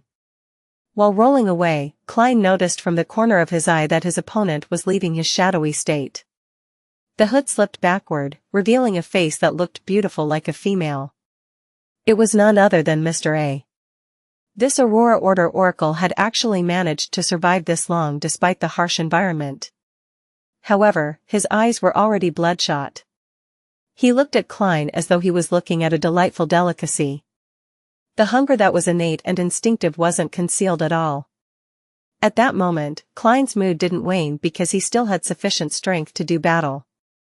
What he was most worried about wasn't Mr. A, but that their escalating battle would produce flames and attract the danger outside. When that happens, there was no way the two of them could escape death. Hunger. The immense hunger has made Mr. A lose his rationality and no longer care about the loitering figures. If I can slightly alleviate his hunger, he should stop attacking and patiently wait until the crimson moon is once again hidden by the fog. Give him some food? As his thoughts raced, Klein nearly sliced off a piece of his flesh to throw at Mr. A. Thankfully, he thought of something in the nick of time. He had food on him. They were the dried mushrooms that Franklin had produced. It was said to be a crossbreed between beef and the flesh of a rose bishop. As long as there was fish and water, it could keep reproducing. As this was a new species in a subtle sense, making it not directly related to a rose bishop, Klein had placed it with herbal powders he often used like slumber flower, without removing them. He wasn't afraid that it would trigger any anomalies within the core seal behind Cheney's gate. Achoo! With another sneeze and another roll, Klein had taken out the dried mushroom and thrown it at Mr. A. Perhaps the smell of beef had attracted him, or perhaps it was the mutual sense shared between rose bishops. Mr. A immediately stopped attempting to flip through his illusory book. As he caught the mushroom, he stuffed it into his mouth, chewed, and swallowed it. The hunger pangs that were written in his eyes gradually lessened, but the way he looked at Klein remained the same. Klein threw the remaining dried mushrooms at Mr. A, who caught them. Without any hesitation, he cleanly ate them. His vision finally turned for the better. Glancing at the indistinct figures loitering outside the windows, he stepped back into a corner, fusing into the shadows. Phew! Klein heaved a sigh of relief and retreated to another corner of the wall. Mr. A actually isn't dead. I have to say that in such an environment, a rose bishop's abilities can provide immense help. Just using the stored flesh and eating himself can make him last quite long. Of course, the fact that Mr. A hasn't been killed by Lady Despair Panatia implies his strength. However, the demigod-level powers he recorded must have been used up. As Klein thought, he deliberated over his words, wishing to sound out Mr. A for more information. Have you found any clues on how to leave? There was silence as Mr. A didn't give an answer. His insanity has made it impossible to talk to him? Klein pondered for 2 seconds and said a name, Leo Master. This was the name of the Aurora Order's Saint of Darkness who had dissociated personalities. After a brief silence, Mr. A's slightly hoarse voice sounded again. He has been sent in here as well? Indeed, only matters regarding the Aurora Order elicits a response. Klein frankly said, no, he is trapped inside the ruins of the Battle of Gods. Without waiting for Mr. A to say a word, he continued, why don't you enter the cathedral? Mr. A said in a muddled manner, it's very dangerous, very, very dangerous. It's also dangerous outside. All the dangers stem from there. All the people who vanished would reappear during the crimson moon. Before he could finish his sentence, the tiny bit of crimson moonlight that passed through the curtains suddenly turned extremely dim. As the crimson moonlight dimmed, a thought surfaced in Klein's mind. The crimson moon is about to be covered by fog again. Just as this thought appeared, the indistinct, loitering figures outside vanished as though they had evaporated into thin air. The beast-like growls also came to a halt. The environment has been restored to its previous state. Demoness of Despair Panatia can move about freely again. Mr. A will no longer have any qualms about the danger outside. He can unleash a barrage of attacks to capture his prey. Klein instantly came to a conclusion as he raised his right index finger and snapped, igniting the leaves of a tree tens of meters away. He wanted to open up a gap with Mr. A to prevent himself from getting sicker. At the same time, he wanted to determine if he should take the risk of entering the ancient cathedral. With respect to his present situation, Klein already had a plan in mind. It was to use Mr. A's potent and multifarious abilities to draw Panatia's attention. After all, to her, a shepherd and a marionettist weren't any different when it came to meat quality. They could both fill her stomach, so her priority was definitely on who was easier to deal with. When the time comes, both parties would definitely engage in a battle, and Klein needed to find an opportunity to strike down Panatia. Just as the scarlet flame soared and engulfed Klein, he saw Mr. A turn into a shadow and meld into the surroundings once again. It was unknown where he hid himself. He ran. Aren't you the crazy Mr. A? Shouldn't you continue pursuing your prey? Why did you run? Klein's gaze froze as he couldn't help but twitch the corners of his mouth. His figure vanished amidst the flames before appearing in flames tens of meters away. Just as Klein leaped out of the fire, he felt his forehead burning once again. His lungs felt heavy as his breathing became rapid and difficult. Plague. Demoness of despair, Panatia had spread her plague once again.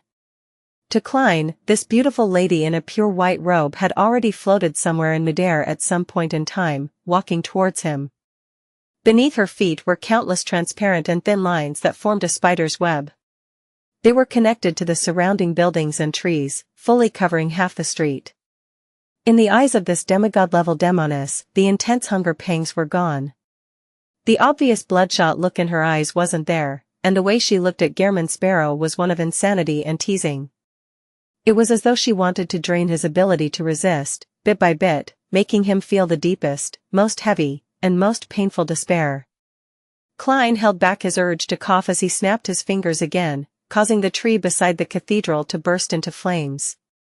His figure was immediately engulfed by the fire as he rapidly faded away and appeared above the tree. He had appeared amidst the gorgeous flames. Right on the heels of that, Klein hurriedly jumped to the ground, somersaulting to the side of the ancient cathedral. At this moment, his body suddenly turned cold as he found that his feet, thighs, and waist were covered in thick layers of ice. And surrounding him was an accumulation of frost as the temperature declined rapidly. Klein clenched his teeth, holding back the horror within him. He followed his plan, and he reached out his arms in an abnormally rigid fashion, pressing it straight onto the wall. The creeping hunger on his left hand turned transparent. In silence, Klein passed through the thick, pitch-black wall and entered the spired cathedral. The spot where he was standing had a black fireball smash into the wall, just a little too slow. It splashed out like water, burning away the nearby frost and weeds. At this moment, at the top of the ancient cathedral's spire, swirling ravens opened their beaks. Wah! Wah! Wah! Panatia halted as she looked at the dark cathedral. Bit by bit, her face was dyed with a look of fear.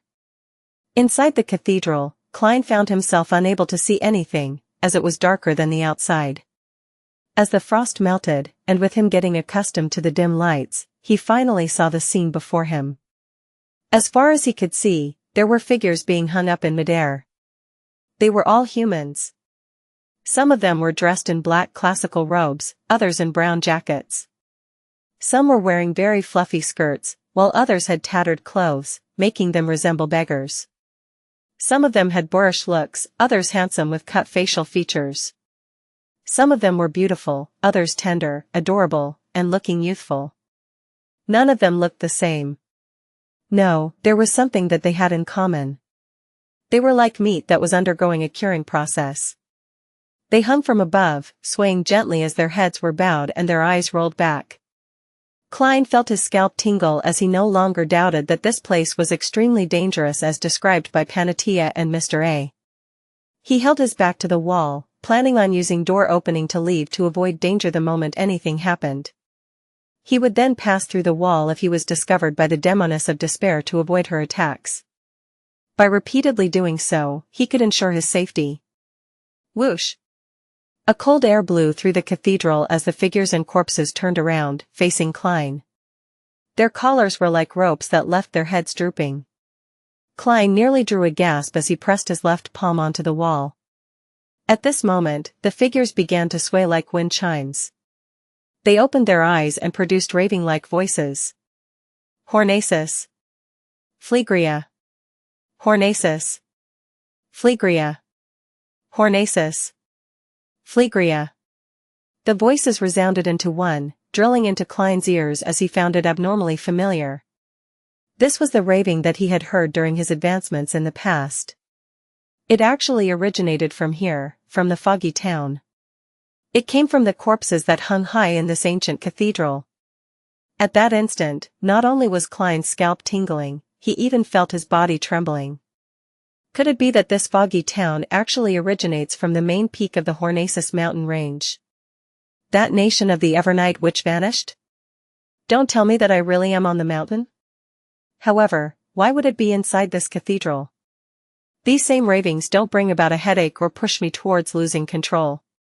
Klein hissed as he spread his hands and clenched it again repeatedly, resisting the urge to pass through the wall. Since he was already inside and had seen the source of the ravings, he believed that escaping probably didn't resolve any problems. Regardless, it's necessary to do a simple search. Otherwise, I wouldn't even know the reason when something abnormal happens to me. After using a gold coin to quickly do a divination, Klein tapped his molars gently and activated his spirit vision. He looked up at the hanging figures and found their spirituality converged. The aura colors looked normal, but they exuded a stiff appearance. There are aura colors. They aren't dead yet? Klein frowned slightly and deactivated his spirit vision. Right on the heels of that, he tapped his left thumb on the first segment of his index finger, planning to observe the spirit body threads. Upon sweeping his gaze across, Klein's pupils dilated because the spirit body threads of the swaying figures looked extremely special. The illusory black threads that corresponded to their bodies were extended in the same direction, the peak of the ancient cathedral. There wasn't a single exception. In Klein's vision, they were like corpses being hung up by their spirit body threads. Before Klein could figure out what all of this meant, he caught a scene from the corner of his eye. His spirit body threads were automatically reaching upwards to the peak of the cathedral, to the source that hung up those figures. This was the first time Klein saw spirit body threads moving autonomously. It was as though they were metals that had come into contact with magnets. They floated upwards uncontrollably, and the fastest thread had already reached its destination. Klein didn't dare imagine the outcome if all his spirit body threads gathered up above. He suspected that he too would become a piece of cured meat that would be hung up to be dehydrated, producing the ravings of Hornacis. Phlegria along with the wind. For most Beyonders, they could only consider leaving the cathedral in a bid to sever the process of having their spirit body threads attracted, but Klein was different, he was a marionettist. Quickly, he controlled his spirit body threads and pulled them thread by thread. After nearly 30 seconds, Klein finally completed this task. However, his spirit body threads continued floating upwards. He had to constantly pay attention and resist this upward drift. This is one of the dangers lurking inside the cathedral? Klein slowly drew a breath as he no longer leaned close to the walls. Step by step, he ventured deep into the cathedral. Above him, the figures swayed as though they were watching him. After proceeding nearly 30 meters, Klein finally saw something different. It was the pitch-black altar of the cathedral. On the altar was a stone statue. Klein identified the statue when he took a few more steps. It was in the shape of a female human. However, her hips and ribs had two beast legs growing out from each one of them. These limbs were covered in short, thick, and firm black fur. In addition, the statue was surrounded with black bands that seemed to reach out like tentacles. At the statue's feet, there were souls sleeping as though they were holding her up on a pedestal. Klein shifted his gaze and looked at the statue's head and saw a beautiful face. This? Klein's gaze froze. That face wasn't unfamiliar to him, because he had been sent in here by that entity. This stone statue's appearance was identical to the eraser angel under St. Samuel Cathedral. She is actually related to this place. That's right. The people she erased are sent here, so it would be odd if she's not connected to this place. What's the connection between her and the fourth epics nation of the Evernight on the Hornacis mountain range? That mother of the sky? But if that's the case, why would she be working for the church?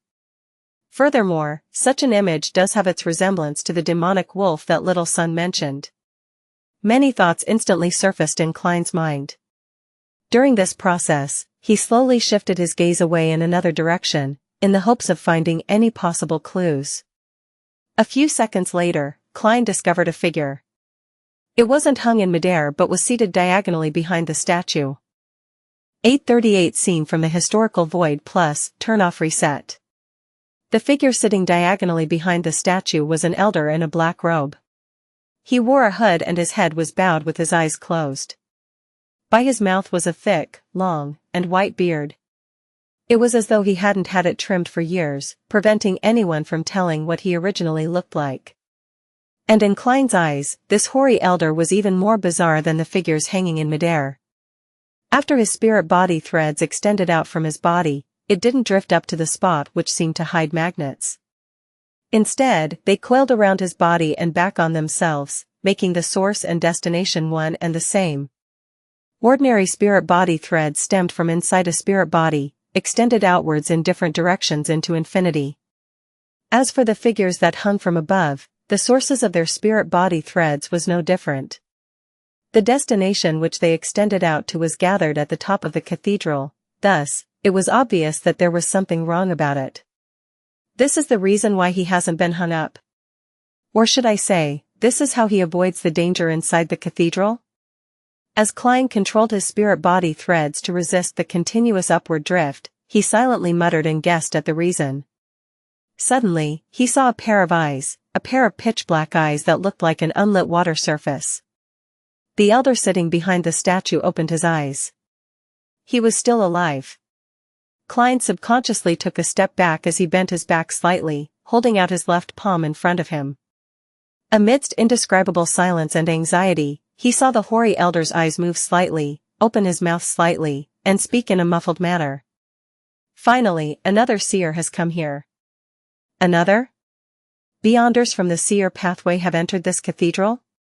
That's right, apart from eraser angels erasing a people, sending them to this foggy town, and those who vanished in the night at the Battle of God ruins would also appear here. Amongst them, there might be a few seer pathway beyonders who attempted to seek out mermaids in those waters, or had successfully advanced and were looking to leave.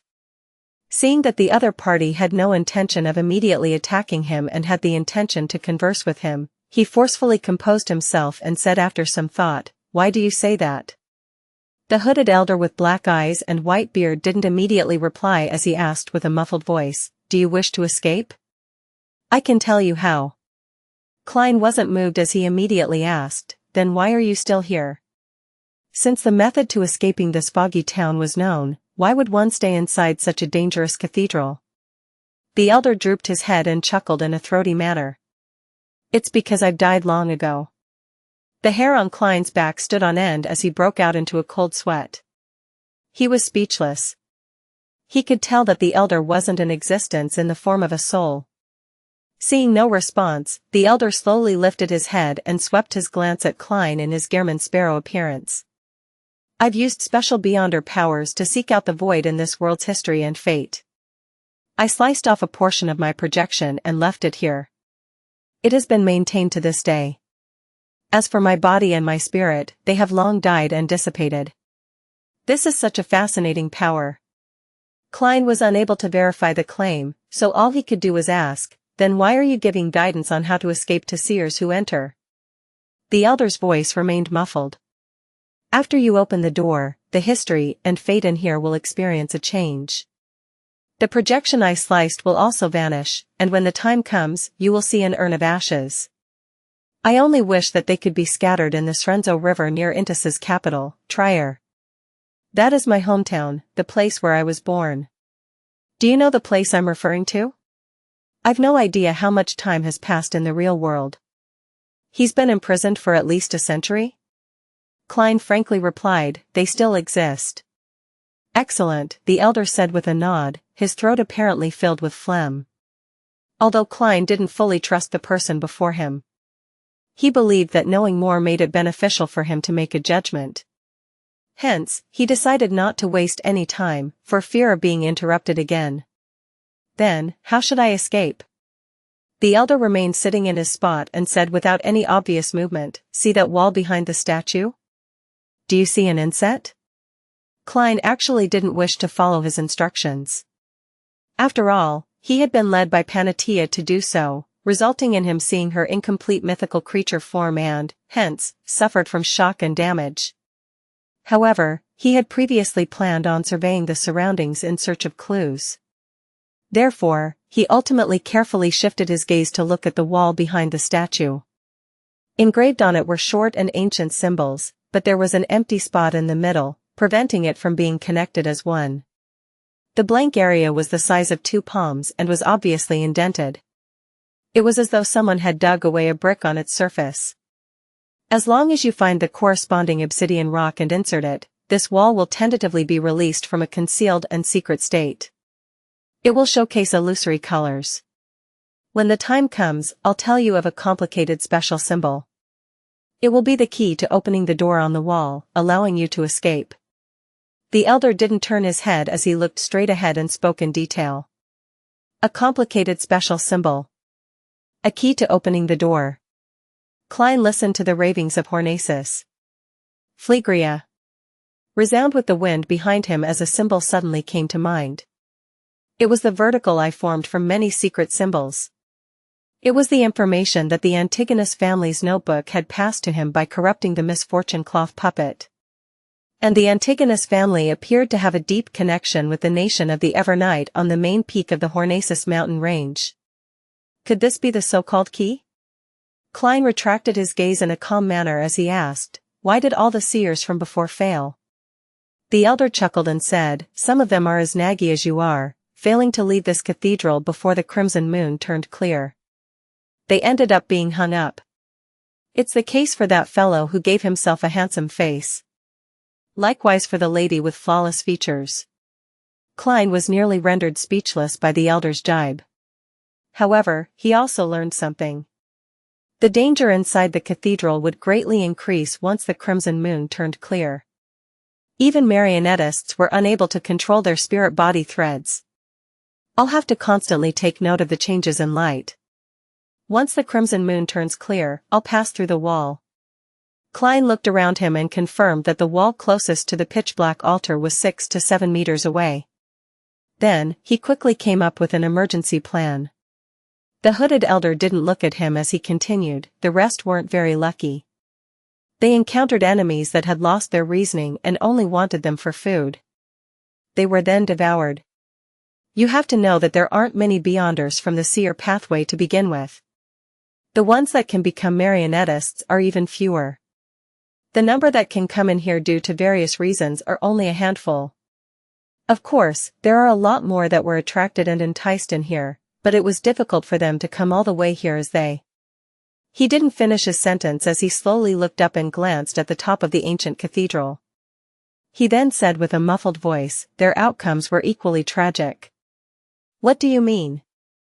"If I didn't attempt to steal the notebook, I would have to rely on the ravings from these hanging corpses inside this cathedral and climb up the main peak of the Hornacis mountain range to seek out the Antigonus family's treasure. Will I be considered as one of those that got attracted or enticed? It's difficult to come in here, and the outcome would be equally tragic?" Klein's mind stirred as he began suspecting that the so-called treasure of the Antigonus family was nothing but a trap based on the dilapidated palace and translucent worms he had previously seen from his divinations. He didn't bother asking in more detail as he tried to sound out more important information. "Do you know where that obsidian rock is?"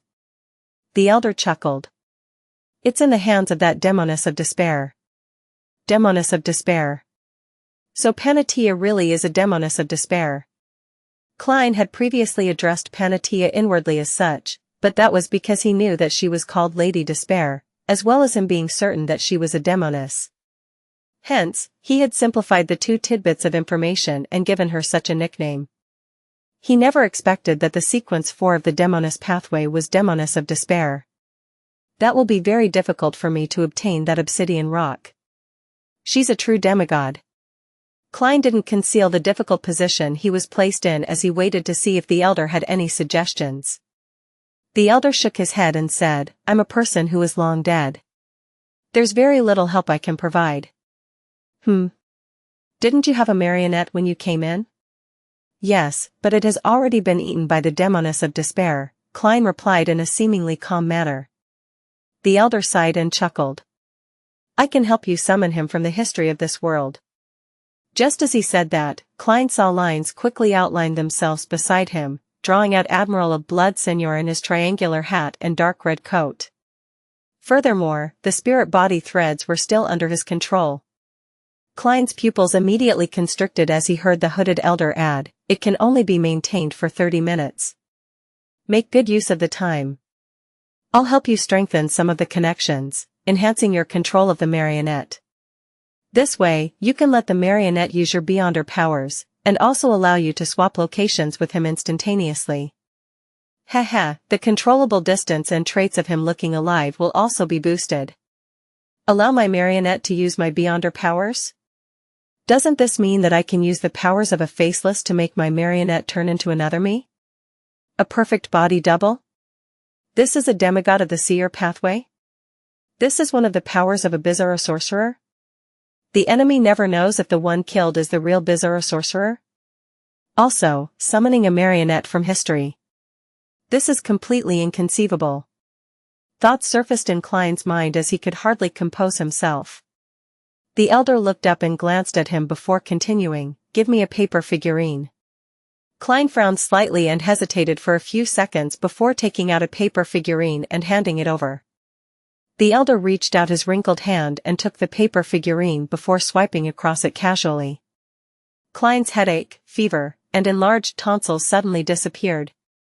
The paper figurine was tainted with spots of red rust as it quickly cracked after becoming brittle.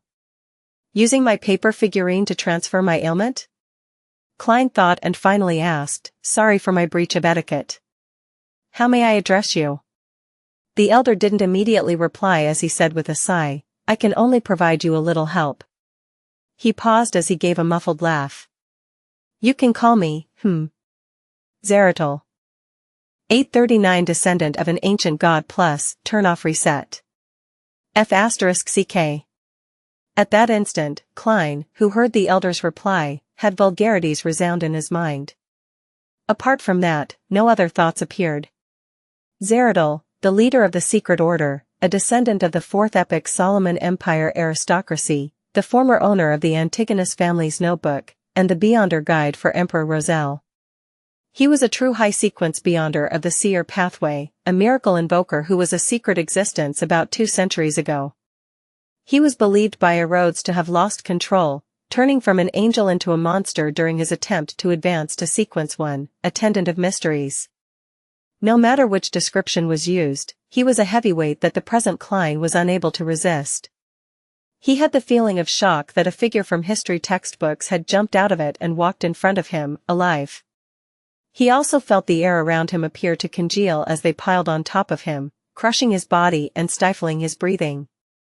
Klein had once imagined that perhaps all his encounters, including his transmigration, had stemmed from Zeratul's setup, and he suspected that he would be akin to the final boss he would encounter in games. And now, he had met him, ahead of time. I'm only a Sequence 5. Klein couldn't help but shout out inwardly as he suspected if the person opposite him was the real Zeratul. Zeratul is a last name.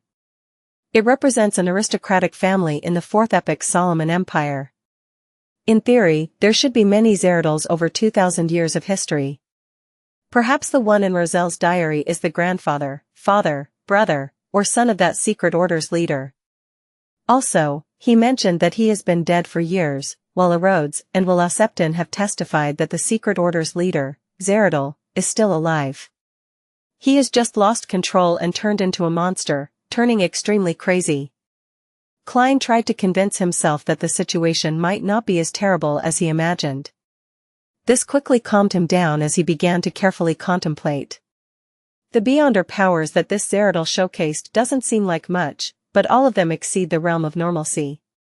It's even more so for those that's related to history and fate. He's definitely not only a bizarro sorcerer. He might even be a Sequence 3 or Sequence 2. And this pathway's angels are few to begin with, This place is intricately tied with the nation of the Evernight which disappeared from the main peak of the Hornacis mountain range, and it produces the ravings that reach the ears of low and mid-sequence beyonders of the seer pathway. Back then, the Secret Order's leader, Zeradal, had fewer appearances after he obtained the Antigonus family's notebook via Emperor Roselle. It's unknown what he was plotting. Does this mean that I can believe he had come to the main peak of the Hornacis mountain range to seek out the treasure left behind by the Antigonus family based on the notebook and obtain the corresponding potion formula and ingredients of Sequence 1 Attendant of Mysteries? In the world of mysticism, repeated coincidences usually imply problems and a confirmation. If it is that Zeradal, could it be that splitting himself to store himself inside the foggy town is the reason that caused his ultimate loss of control? As for being long dead, there's an even more reasonable explanation. The Secret Order leader, Zeradal, had said so himself. What is a miracle? A miracle is to be resurrected from the dead. And he was already a miracle invoker. As Klein's mind churned, the hoary elder who claimed to be Zeradal chuckled. From your reaction, you seem to know me? Klein quickly probed, I've heard of this last name. I once met Queen Mystic and learned of the Secret Order from her, and also know of its leader. The elder nodded gently without giving any confirmation or denial. He smiled and vaguely asked, what other help do you need? Help. Klein recalled the Beyonder powers he had showcased and said after some hesitation, are you able to summon a fish from the outside world from this concealed world's history? It's okay if it has already been turned into food. From his point of view, it wasn't an impossibility. After all, most people that entered the town had come from Sonia C's easternmost front, the ruins of the Battle of Gods. Perhaps some fish that had been reared there had been brought in. They could be used to be stored as food and also used to observe the changes in the environment. There could also be explorers who vanished from not being able to sleep in time when night came after eating their fill of fish. It wasn't unreasonable that fish meat could be found in the history of the foggy town. Zeradal raised his head and looked at Klein. He didn't immediately give him an answer. After a few seconds, he leveled his gaze and said indistinctly, yes. Just as he said that, a blob made up of ground fish meat appeared in Admiral of Blood Seigneur's hands. It can only be maintained for 45 minutes. Once it's over, it's as though one has never eaten it before, Zeradal added. That actually worked. Klein increasingly found the high-sequence Beyonder powers of the seer pathway to really be bizarre and terrifying. He had planned on saying that he didn't need any help, but considering how Zeradal was well known to be deceitful, with everything he said and did being questionable, he felt that he needed to make some preparations. Amidst his thoughts, Klein decided to appear a little greedy to lower Zeradal's appraisal of him and believe that he could easily lead him to do his bidding. After letting his marionette put away the fish meat, his eyes rolled a little as he indiscernibly drew a breath and said, I still need the Bizarro Sorcerer potion formula. Zeradal didn't change his posture as he fell silent for a few seconds. He then said with a chuckle, no problem. As long as you trust that I'll give you a real formula. After you return with the obsidian rock, I'll hand over both the Bizarro Sorcerer potion formula and the symbol needed for opening the door to you. Sigh, that isn't something that I need to care about. All that matters is that you scatter my ashes back into the river in my hometown. After Klein listened in silence, he couldn't help but ask, you have a very high level. The ashes you leave behind will contaminate the river and create countless monsters. Zeradal laughed upon hearing that. Very meticulous. However, there's nothing special about my ashes. I've lost them long ago. As he spoke, he looked up again and glanced at the peak of the ancient cathedral. He's hinting that his Beyonder characteristics and body's specialness had been absorbed by the magnet above? Klein pondered over Zeradal's meaning as he pressed on matters regarding his Beyonder pathway. What's the Sequence 3 potion name after Bizarro Sorcerer? Zeradal's beard moved slightly as he said, Scholar of Yore. Scholar of Yore. Although it sounds like a relic that's already dead and dug out from a tome, Zeradal has repeatedly mentioned history. The corresponding Beyonder powers are fascinating. Klein thought in glee as he asked again, then what's the corresponding Sequence 0? Zeradal lifted his head again and glanced at him. Finally, he chuckled and said, "You will likely know when you open the door to escape. I hate people like you," saying things midway, often just smiling without giving an answer. Klein immediately understood the feeling Emperor Roselle once had as he turned his gaze to the statue beside him and asked, "Who is this?" Zeradal's head didn't turn as he said in a muffled manner, "She is a descendant of an ancient god." A descendant of an ancient god. A descendant of annihilation demonic wolf Phlegria? This ancient god seems to wield the authority of Evernight. His descendant established the nation of the Evernight? Before Klein could ask a question, he heard Zeradal chuckle and say, "She also has a brother that you wouldn't be unfamiliar with." "Who is it?" Klein tried hard to recall who, but he couldn't find an answer. Zeradal chuckled. He gave himself a new last name. Antigonus. Antigonus. Nation of the Evernight. Hornaces. Phlegria. Klein's eyes lit up slightly as he pieced together the fragmented pieces of information. It's very easy to understand the Church of Evernight destroying the nation of the Evernight, as it's a battle of authorities. However, to completely eradicate the Antigonus family for having inherited the seer beyond or paths of the divine doesn't make sense. There's no need to go that far. After all, the pathways that can be interchanged with the sleepless pathway are the death and giant pathways. Furthermore, Klein was still puzzled to this day. Why would the Antigonus family place their treasure on the main peak of the Hornaces mountain range? Why did they trust the people of the nation of the Evernight that much? Now, he finally understood something. Just as Klein was about to ask more questions, he suddenly saw the crimson moonlight shining in from the cathedral's windows brighten. It drew out shadows of the corpses hanging in midair. The crimson moon has turned clear. Klein's heart tightened. Without any additional thoughts, he followed his emergency plans by raising his right hand.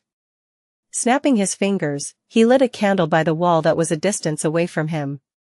At the same time, he got Senor to possess him as he leaped out, somersaulting in the process before arriving at the wall closest to the outside. And this time, the entire cathedral had turned abnormally silent. There were no longer any resounding ravings. Klein's spiritual intuition didn't give him any indication of danger, but he could tell from the shadows on the ground that the corpses hanging in midair had turned towards the flame. Without any hesitation, Klein pressed his left palm down, passing through a wall and arriving outside the cathedral. Then, without even daring to even raise his head, he borrowed the driving force of a wraith to tumble and run towards the nearest building. The distance from wall to wall was only about 10 meters. During this process, he didn't hear the beast-like growls nor detect the loitering figures. However, his back felt like it was being pierced by a sea of glares. In just a second, Klein had appeared outside the building. Pressing down with his palms, he passed through the wall. Then, he snapped his fingers and remotely used flame controlling to ignite a candle inside the cathedral.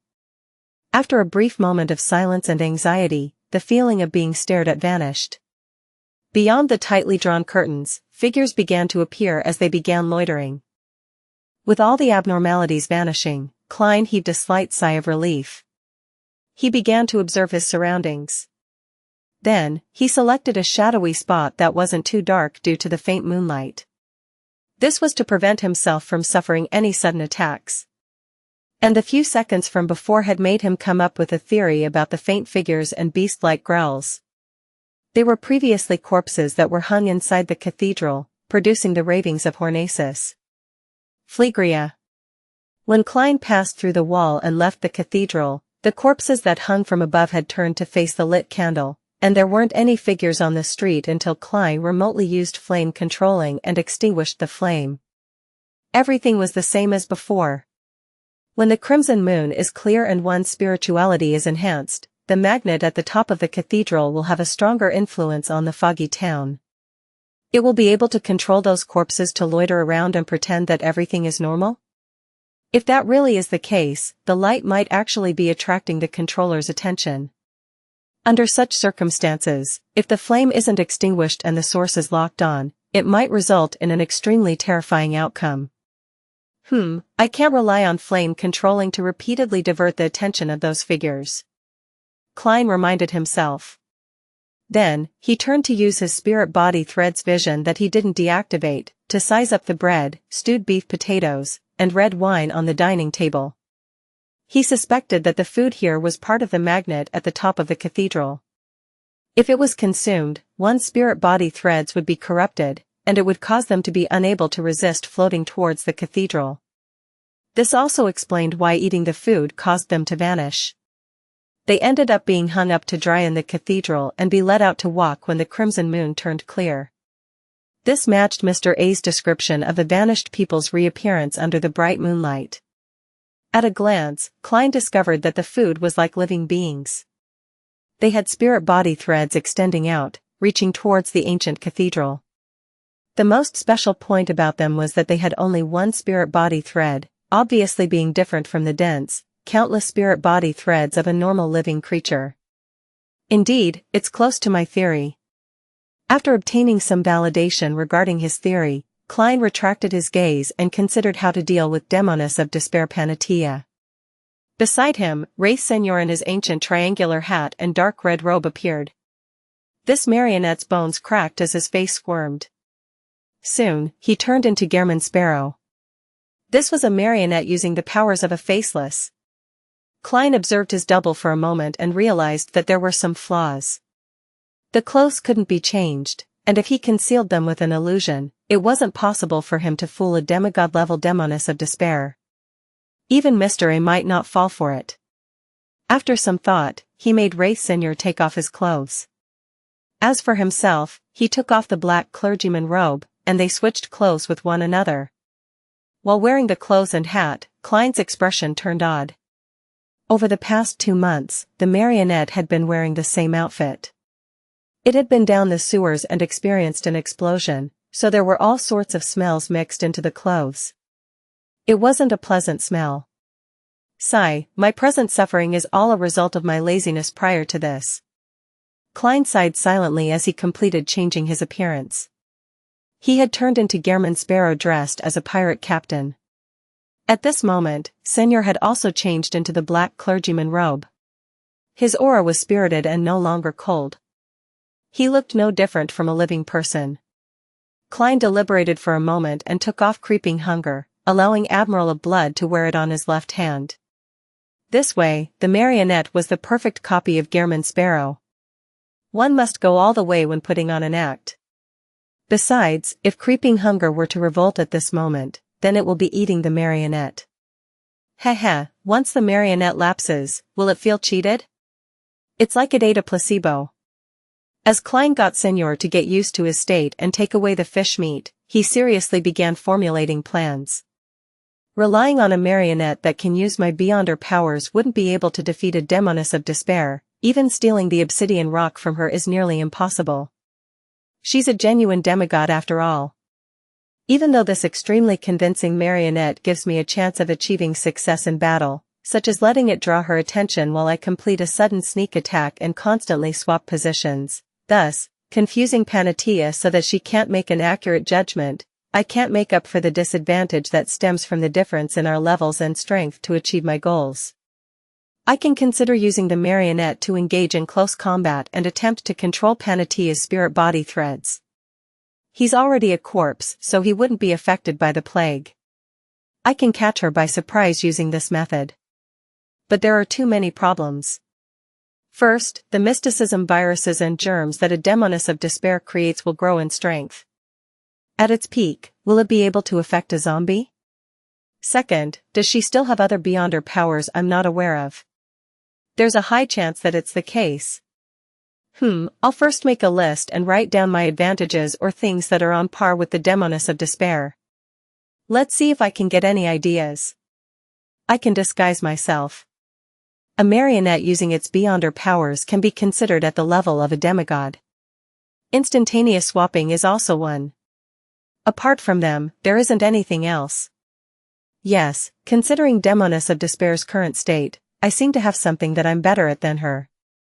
She's in a half-crazed state. Her reason comes and goes at random, and she does extreme things. She's easily led around by her instincts.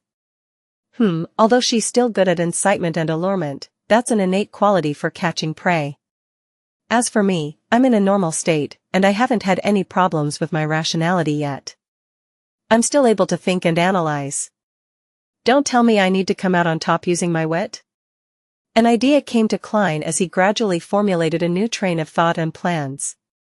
Why must I fight Demoness of Despair Panatia to the death at this moment?